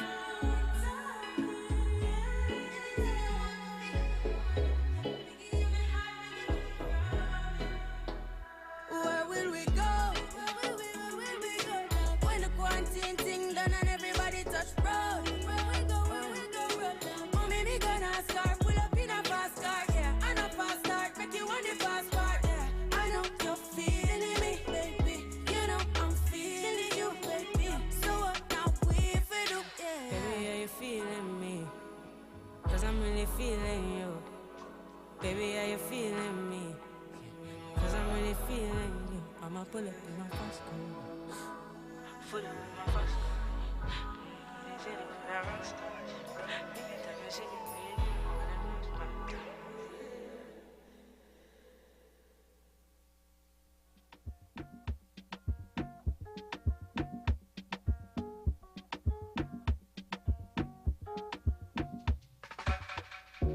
How do you know the way I feel? You got me losing my mind. Oh, try to suppress my emotions. They're bursting like fountains, baby. They take me up, they take me down. I'm getting weak in my knees. Oh, I got nothing to hide, my heart is hurting. We belong and you make me feel something. I got my eyes on you, pull down the curtain. I'll be patient with you, no more fighting. oh, baby, come in, yeah, come in. I cannot fathom this life without you. Come in, yeah, come in. This feels like home now. Come in and stay here, baby. Baby, I don't know your name. Baby,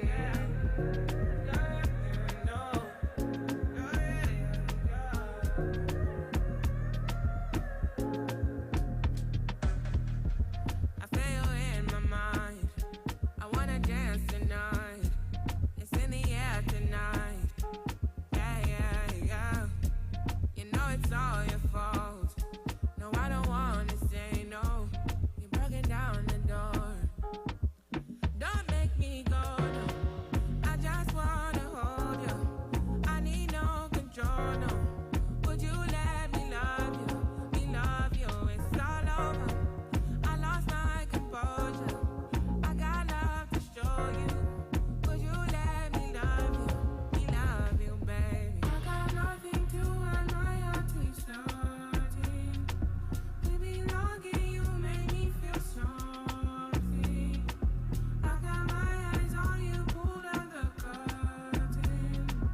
I'll be patient with you, no more fighting. Oh, baby, come in, yeah, come in. I cannot fathom this life without you.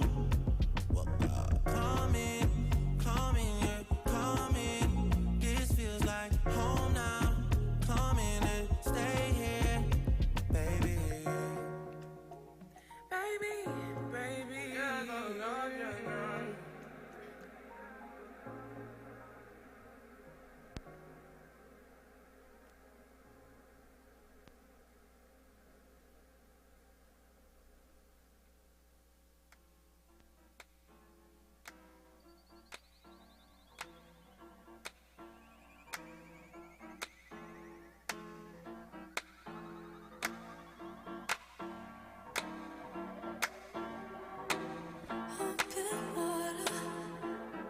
Just what you wanted.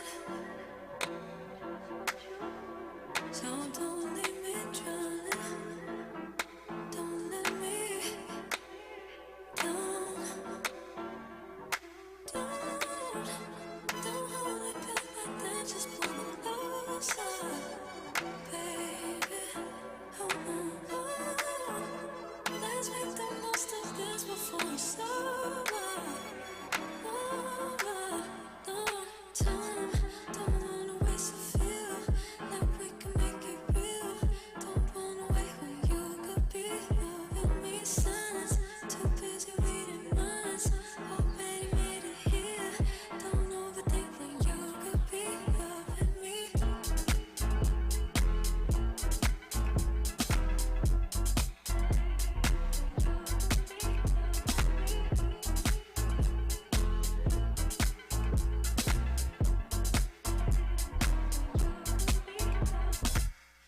it safe in case I don't feel the same.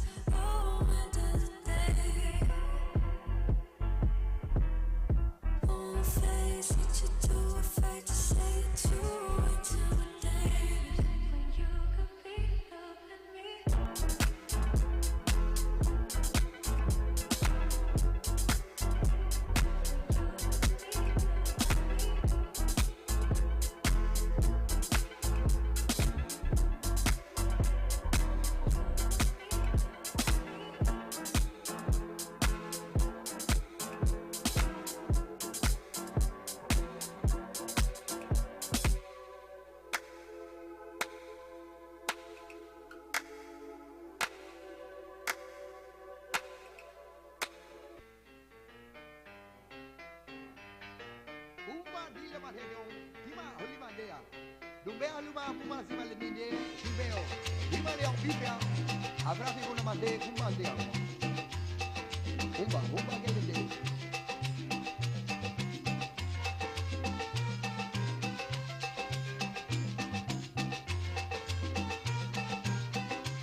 Si no lo sabe bailar, yo te enseñaré, mi hermano.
soldier.